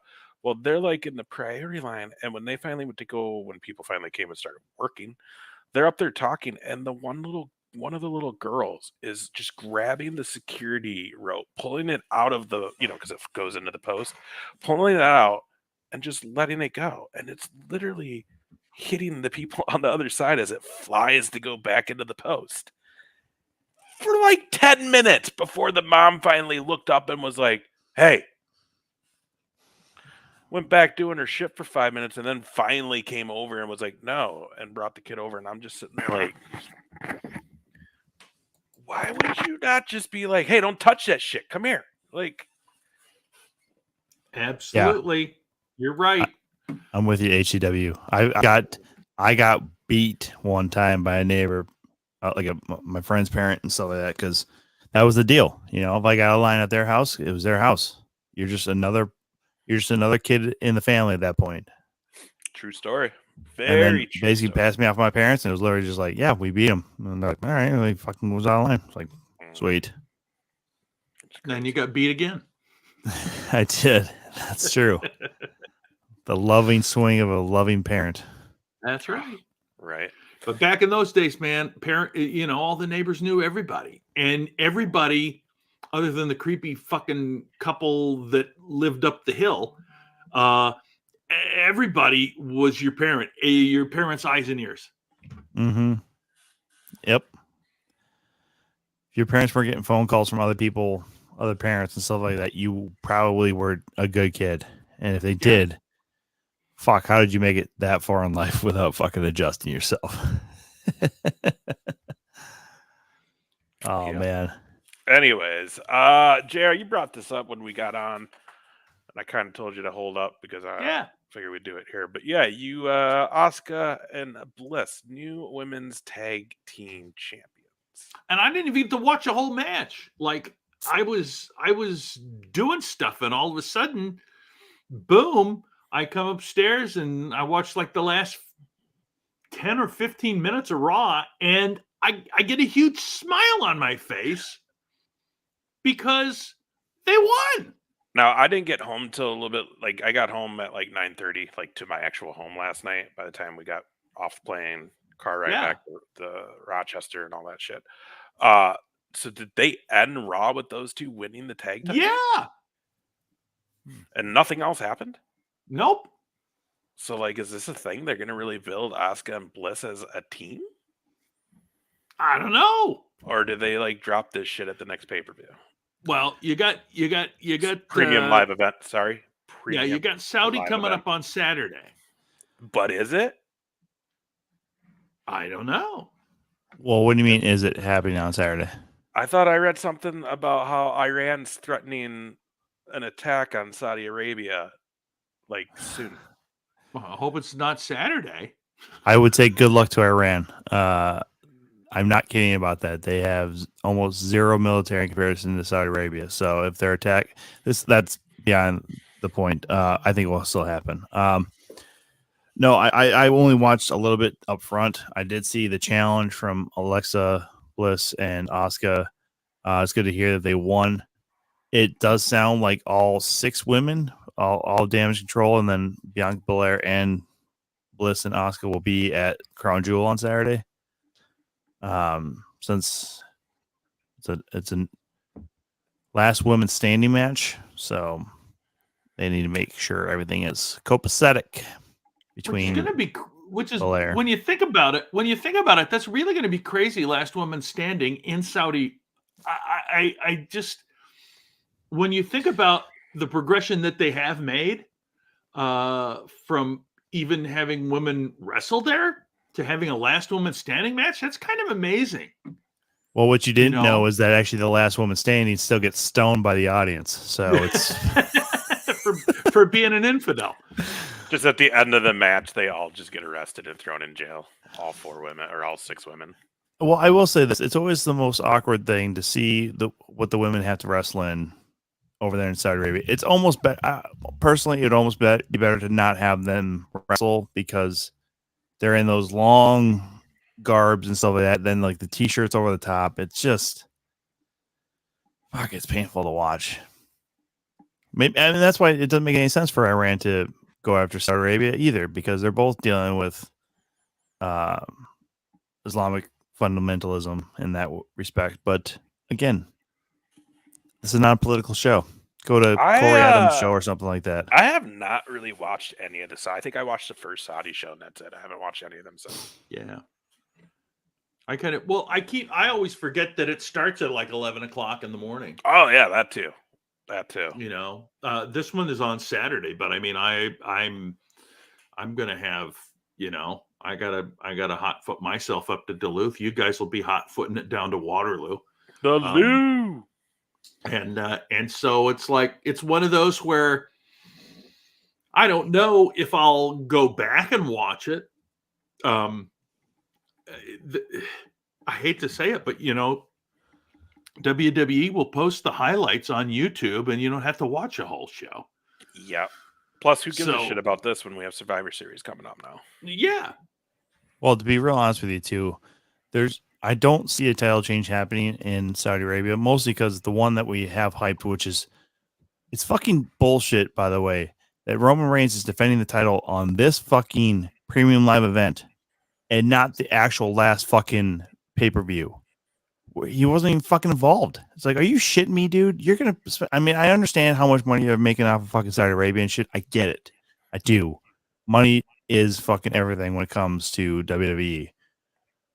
And I heard that they just had some releases down at NXT too, other than, you know, just hearing about that. I didn't actually see any names, but yeah, it was like 4 or 5 and they were not really anyone doing a lot right now. Well, apparently that's the whole plan, is that you basically give them the first year to learn, train, get on TV, get some matches. And if you're not looking good after the second year, you're gone. That's about what it is. But anyhow, no, I mean, all money dollars, obviously speaking on this one, where you have Logan Paul, which I don't know if Saudi Arabia has enough social media people to know who the fuck Logan Paul is, to be real honest with you. Sure they do. Maybe, I don't know. Like, it is a censored government. Here's my question. Do you think this will be the last match for Logan Paul, or do you think we see him in more matches? No, I think he is invested now, because I think this is a viable outlet for him, like to have an income outside of what he does as a creator and shit. I think the boxing is still going to be good. I think he'll still be able to find a way of doing that a couple times a year. Well, and this is a way for him to actually be considered a pro at something, because, like, let's be honest, both Paul brothers, yes, good at fighting. I'm not going to say they're not. They've proven that. But to say that they're some of the best in the fight world, no, because you know why? You haven't even tried to take on anybody in legitimate professional boxing. Yeah. Well, Jake And Paul until did you just try- challenge Nate Diaz and Canelo But Alvarez. again, all guys who don't fight anymore. Well, Canelo And was recently a champion. and they're not guys who are in their prime anymore. That's Oh, what sure. these guys are doing. Like, go fight the guys who are hunting titles right now in the pro wrestling, like in pro boxing, because it's gonna be a different story. Well, I mean, they're just learning that from Floyd Mayweather. I mean, Mayweather's And last yeah, 20 fights were 100%. not Floyd guys in their prime Mayweather, and shit. and exactly Floyd Mayweather, which is why I always hated Floyd Mayweather. I hate him. True. Because the fucking guy wouldn't fight anyone who could beat him because he knew he would lose. Yeah. And when he finally fought Pacquiao, because here's the deal, in their prime, when that fight should have actually happened, Pacquiao would have dummied Mayweather. I don't care what anybody says. Pacquiao Exactly. would have dummied Mayweather. He Mhm. was quicker and had a stronger. He just was better at that time. Mayweather Yes. knew this. Why do you think those two didn't fight? Mayweather put that shit off for years until he knew Pacquiao wasn't the same Pacquiao. Well, And then it was, Pacquiao- all right, let's go. Somehow Pacquiao still got cleared for that fight, and apparently he had like a fucking torn up shoulder and shit like that too. Yeah. So like, Yeah. so even his power punches weren't landing with power. And he honestly, from my viewpoint, if it wasn't a Mayweather production on that one, fucking Pacquiao would have had that win. But Yeah, 100%. And that's the deal. You know, and then you see Mayweather do the shit with Paul. And like Paul, he did the shit with WWE. He had a Mania match with Big Show. He broke his jaw. Like, fucking this guy will do anything for money, and that means, you know, doing these things where it's like the top of this world. But that's my thing with the Paul brothers. It's like, I will say, yes, you would whoop my ass, and yes, you can whoop legitimate athletes' ass. But don't say you're the best in the boxing world when you're not actually actively trying to get a title shot at the WBC or whatever it is. You know what I mean? Like, Yep. Then you can speak those words, but you're discrediting these guys who aren't getting to pick their opponents, aren't getting paid millions. They're just trying to get a chance to have a title fight. You know? Right. And that's what sucks. But anyways. Obviously, to go back to your original point, I think that's why Logan Paul sticks around is because he's a pro now. He's a pro, and he has shown flashes. I mean, obviously, we've seen him do some very athletic things, and he's proven himself to be pretty damn adept at doing these things that a lot of guys aren't willing to do. I mean, he's jumping off the top rope. We went through the fucking table, the announce table too, from there. So these moves that a lot of guys aren't going to do. He sold me at Mania. Yeah. He sold me hard. I was like, dude, this guy's meant to be in wrestling. You know, and then you think back to how people hated on him on his videos and stuff, and like, dude, he was always a heel. Yeah. Like this is a world for him for sure.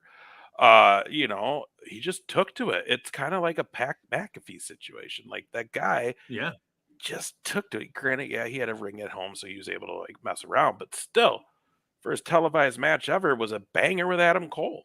You know what I mean? So Cain Velasquez should have taken note from those two. Anyways.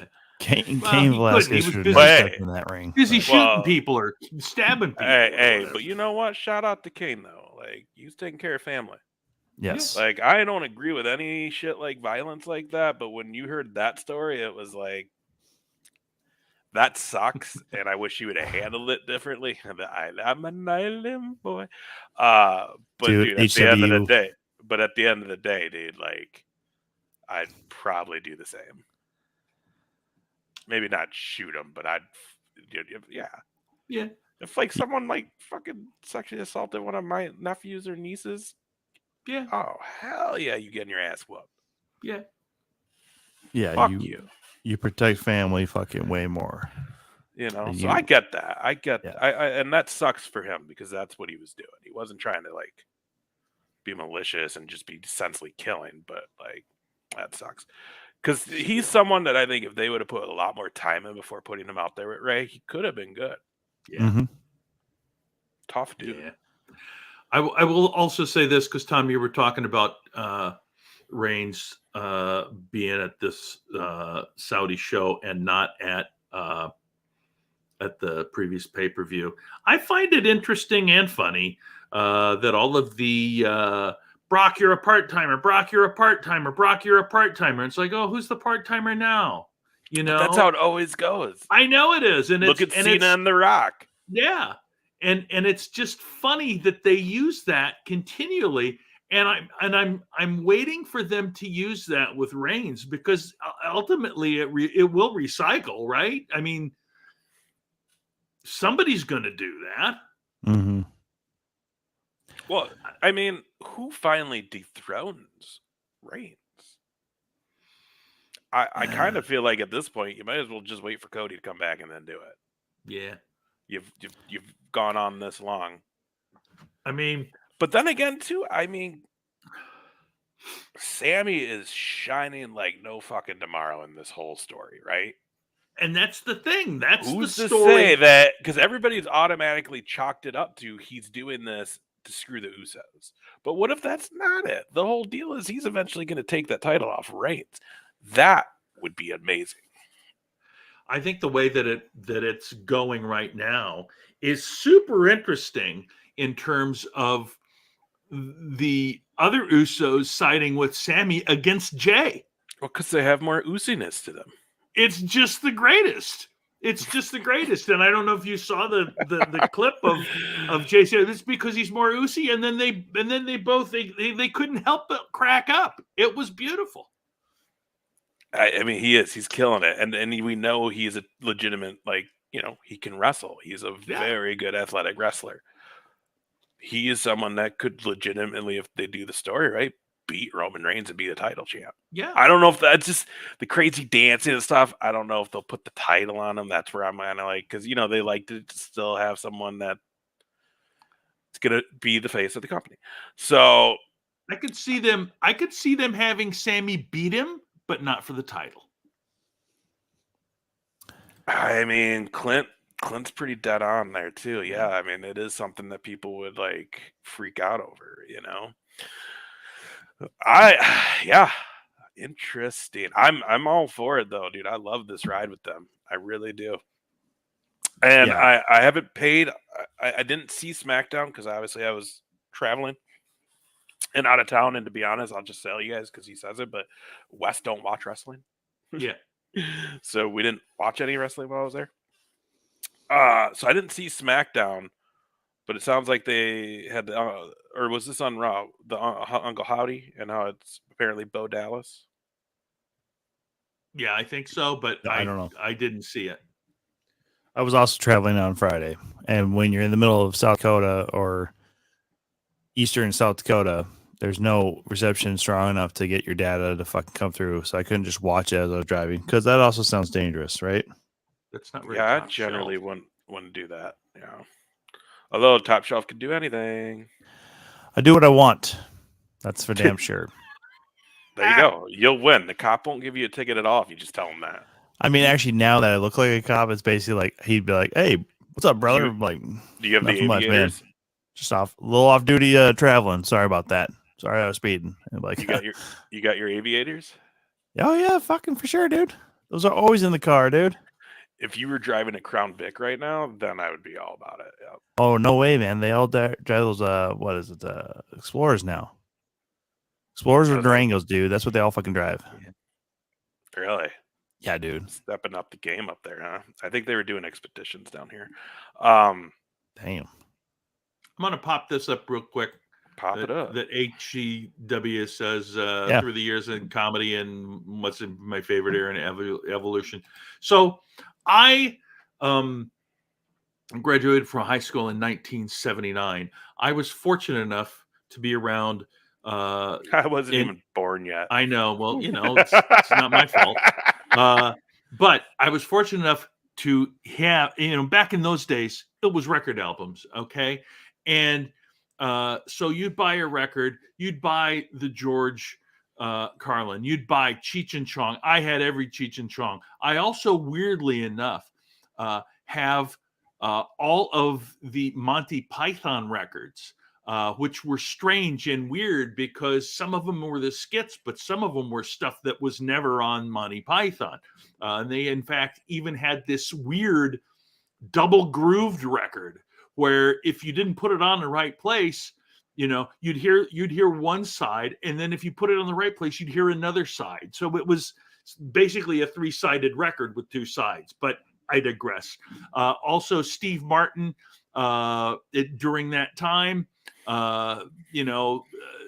fantastic and weird and strange and just back in those days when there were only 3 television stations, right? If you got on the Tonight Show, you were a made comedian, period. And a lot of those guys just went boom. Other guys like George Carlin, like Eddie Murphy, their stand-up specials were movies at the theater. I went to many of those. It was, that's what was done, right? There was no Netflix. So if you wanted to see the Richard Pryor live on the Sunset Strip, you wouldn't watch it at the movie theater. So for me, partially, I think because when I was younger, it was like, man, it was all new. It was all great. And it was all, I would say that in terms of the evolution, I mean, certainly there's a lot of people that I absolutely love. And I think I've said it here before. I am an absolute huge Andy Kaufman fan. And if you're not familiar with him, he was the, I guess I would say, original practical joker. Okay. I mean, his entire act was a practical joke. And the cool part about it was that once you were in on that joke, it was fun to watch other people get a practical joke pulled on them. And of course, Andy Kaufman was very involved with wrestling, with the famous feud he had with Jerry the King Lawler, and then ultimately live, and he and Lawler were the only 2 that knew about it, getting slapped on national TV on the David Letterman show and running a stream of extremities that was unmatchable. And then that was kind of his downfall, to be honest. But evolution of comedy, certainly it's become really a different thing. I don't want to say it's political correctness that causes some problem, but there's certainly a lot of things that we don't laugh about anymore because of Eddie Murphy hosting. Yeah, he was absolutely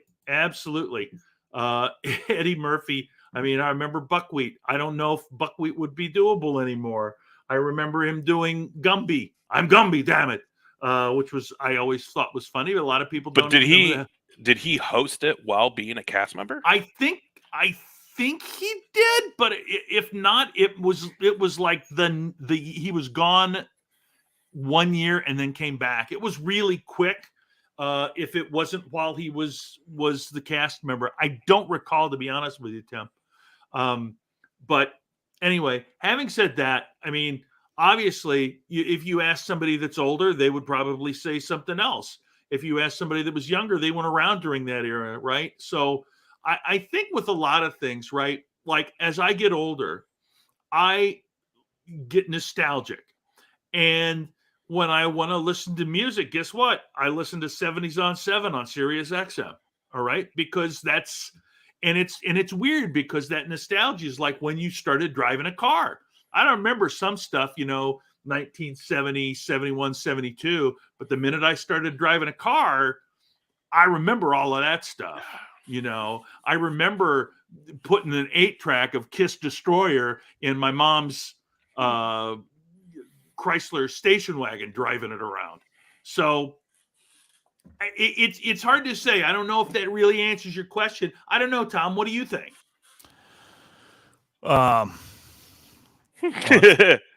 No, sorry. I don't know. I had to go back to the question. No, I mean, so I was actually going to mention, JR, do you have a tape player still or no? Because a videotape player or a cassette tape player? Cassette player. You know what? I might. I don't know if I got rid of it or not. Okay. I might somewhere, but I don't think so. I only asked because my old coworker JP gave me a cassette and I'm pretty sure it's just an old bootleg or whatever of Richard Pryor and Red Fox, and I haven't been able to listen to it because I don't own a cassette, and it looks like it's still in good condition and it can hold up. So, but you made a lot of good points and stuff like that. I'm actually reading a book called Comedians, and it's by Cliff Nesteroff. Shout out Cliff Nesteroff. He's done a lot of work with the Vice series, The Dark Side of Comedy. Yeah. Being like their kind of in-person historian. And this book covered a lot of things from going all the way back to vaudeville through like the first, like the Orpheum, the Pantages, all of those circuit runs that you could do for theater shows back in the day. It's a really fun book to read through. I don't really normally stick with books that's long, but and I'm kind of like piecing it together here and there. But for me, I think some of the best comedy comes from after Lenny Bruce and the whole, beatnik kind of stuff where you're performing in front of open mic crowds or whatever, and just kind of being a weird poet, if you will. It kind of seems what Lenny Bruce was in a lot of respects, but kind of coming out of that stuff. So Carlin Pryor, I mean, even Bill Cosby and stuff like that too, like that 60s, 70s, and 80s, I think is still probably the prime time for comedy. I don't think anything will probably match that as far as the celebrity that you become, like JR mentioned, from doing the Tonight Show and being just that person. I mean, again, watching the Dark Side of Comedy, Brett Butler, Roseanne, those are two names that literally got on TV because of not only being funny, but then when they hit the Tonight Show stage, they were able to get those sitcoms and be around it and be funny in their own realm. I mean, obviously, it became a bit of a downfall for both of them once you watch that show. But realistically, though, I don't think anything will match some of that stuff that you had with like the early Comedy Store and really what really helped set LA and New York apart as far as being the comedy mecca for stand-up. But yeah, man. I will also say too that I feel like comedy was better before the comedy boom. And I know you guys weren't around, but like there were comedy clubs popping up freaking everywhere. You can ask the old timers. I was not involved in comedy back then. You would watch stand-ups and it was like, oh my God, stand-up comedy is great. And funny bones were popping up everywhere. Improvs, they're popping up everywhere. I mean, there was a funny bone in goddamn Sioux Falls, okay? And there was an improv, I think, in Milwaukee and all of these different places, right? That you would think, oh my gosh, there wouldn't be a place like that. But for me, what happened was the first time I went to a comedy club was in 1980 or 81, right at the boom, right when it says, comedy, it's great. And I remember going with my friends to the Des Moines Funny Bone and getting a little liquored up and thinking, this is great. And then we never went back. And I couldn't tell you who the comedians were. And I think what happened was there were so many venues back during the boom. Everybody was making money that was doing it, but they weren't all good. Okay. And so I think what happened was because you'd have a lot of venues and you hear from the old timers, man, if you can stand up there and breathe heavy for 20 minutes, you can probably be a middle. You didn't have to be super funny like you do now. Right now, in this day and age, in order to get paid consistently, you got to be really funny on a regular and consistent basis. And not only that, you have to be prolific with new material because if you're going around the circuit, you can't, hey, we love that guy. Let's go back and watch him again. And you don't have new material, they're going to go, and then you disappoint them and then you don't build that fan base. But, a lot of people ask me, oh my God, George Carlin, boy, wouldn't it be great? I love how he taught people stuff. His comedy meant stuff. It only started because people became rabid fans of theirs when they were funny. You go back and watch George Carlin in his start. I mean, His he clean didn't days. have a beard. Yeah, clean days. He wore a suit. His hair was greased back. Granted, he was the hippy dippy weatherman. He still did some of that stuff, but it was a lot cleaner. And he built an audience that cared what he said. All right. And Louis Anderson said, if you can get 10,000 people to be your fan, you'll be able to make a living, because 10,000 people that want to hear and consume anything that you put out, that's where you're at. So that's my opinion, and whatever. Yeah, I mean, Hannah Gadsby's a different thing. You know, I mean, I don't know that I'd classify that as her act as stand-up comedy.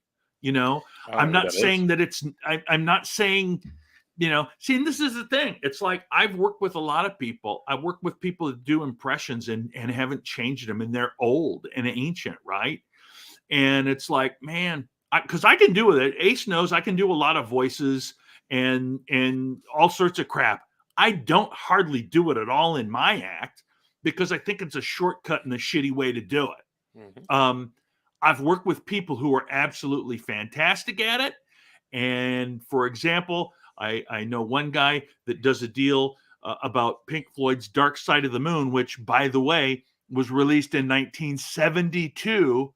And he still does the bit in his act. And it's not even money, you know, that's the hit. It's like a deep track. But the thing is, it's like, it's like, it's not my cup of tea, but the guy made a living doing it. So I got to respect that. So anyway. Right on, boys. Well, we said it earlier, but next week, Tuesday night, we'll be joined by Briar and Sage Hale, the Hale sisters. Really, really talented two twin sisters out of the Iowa area who are starting their climb in the indie world of wrestling. We're going to get them on here and talk. And Tom's going to get to ask them his favorite question for our guests from Iowa. Hey, I thought you were going to say it. That's why I thought he was too, but then when he wasn't, I didn't want to have dead air. And it looked like he was going to say it, and all of a sudden he went. I mean, what's my favorite question for people from Iowa? What's your favorite Hale sister? Yes, Tom. Yeah. I only have asked that, I think, twice, and that was like one was to Shank, and I think the other one was to. I think you've asked it more Cole? than twice, though. You've asked it more than once. You've asked it more than twice Or to the twice. Iowa fans. Yeah. To the Iowa guys we've had on. I think it's only been Cole and Shank. I don't remember. Maybe it's been maybe Clay too. Here's what I'm curious about. I think you did ask Clay. Here's what I'm curious about. I don't know, and we'll certainly find out. But like, do they live together? Are they both going to be on the same camera? Are they going to both have separate cameras? I don't know. It's a mystery. Can you have them wear name tags, Ace? When you line this up, absolutely. Have them wear name tags, and I swear to God, if they're fucking wrong from the start, I'm gonna burn the fucking ring the next time they're sharing it. Just have one with an S and one with a B. Guys, they're really great girls. They're really talented at wrestling. Yeah. But they are like identical. So it's very difficult because it's not like one of them's a little bit larger or anything like that, too. They fucking spitting images of each other. It's fucking difficult. Thank God they came out at Madhouse with different ring gear, so it wasn't fucking confusing and shit like that. But so definitely join us next week where you get to watch us repeatedly go, I'm sorry, I called you. Because that's going to happen with the Hale sisters. Next week, we're excited to have them. It's going to be a good time. I'm actually literally going to just write on my hands which is which. Like, okay, so Briar's the left side, Sage is on the right. I'm like, okay. Right. What do you guys got anything this weekend? Well, you guys are going to the wrestling, and I'm going up to the Dublin pub in Duluth. There you go. JR's in Duluth. 39 o'clock. Get your tickets. I'm in Rochester tomorrow night. What are you doing tomorrow night? So I was supposed to do the roast battle at Brothers last week, but then my opponent got sick. So we're going to do it tomorrow. So I might actually be down there 3 Wednesdays in a row if this all goes well. What time's that at? Fucking 8 o'clock, I hope, because that's what I'm planning on getting down there. Why is it gotta be so fucking late, bro? I'm already getting ready for bed then. Dude, you're it's 9 o'clock right now. What are you talking about? Yeah, but I'm home. I don't like being drive out after that. I still gotta drive the hour and a half fucking back. What are you fucking bitching about? Hey, that's on you, man. You chose that life. I didn't. That's fucking fair. That's a good point. Cheers, fuckers. Oh, yeah. Make sure you go check out fucking Absolute Pro Wrestling, though, guys, on Saturday. Waterloo, Iowa. It's going to be a hell of a show. First ever Absolute Pro Wrestling champion will be crowned, and Tommy and I will be there hanging out, so make sure you come see us. Also, don't forget, next week, Friday, November 11th, Cedar Rapids area, Madhouse Wrestling. We're coming to you. Whiskey Bent and Hellbound. That's going on November 11th, Friday, Veterans Day. So what better way to honor veterans than come watch some guys beat the shit out of each other? So make sure you do that. We got some big matches. Mance Warner going to be there. Lars Metzger, Badger, Briggs. That's going to be a huge match. I think we said it, Mance Warner and Arjun Singh. Yeah. We said that right. Okay. Clay Cooper has an open challenge. I'm sure Chilea will be there doing something. It's going to be great. Tons of ticket options, so make sure you guys check it out. Get your tickets. Don't miss out. Thanks again for your support, everybody. We appreciate you being here with us on Tuesday nights. We have a lot of fun. We hope you do too. Thanks for your bits. Thanks for your subs. And guess what? Have a great week. We will see you next week. Bye-bye.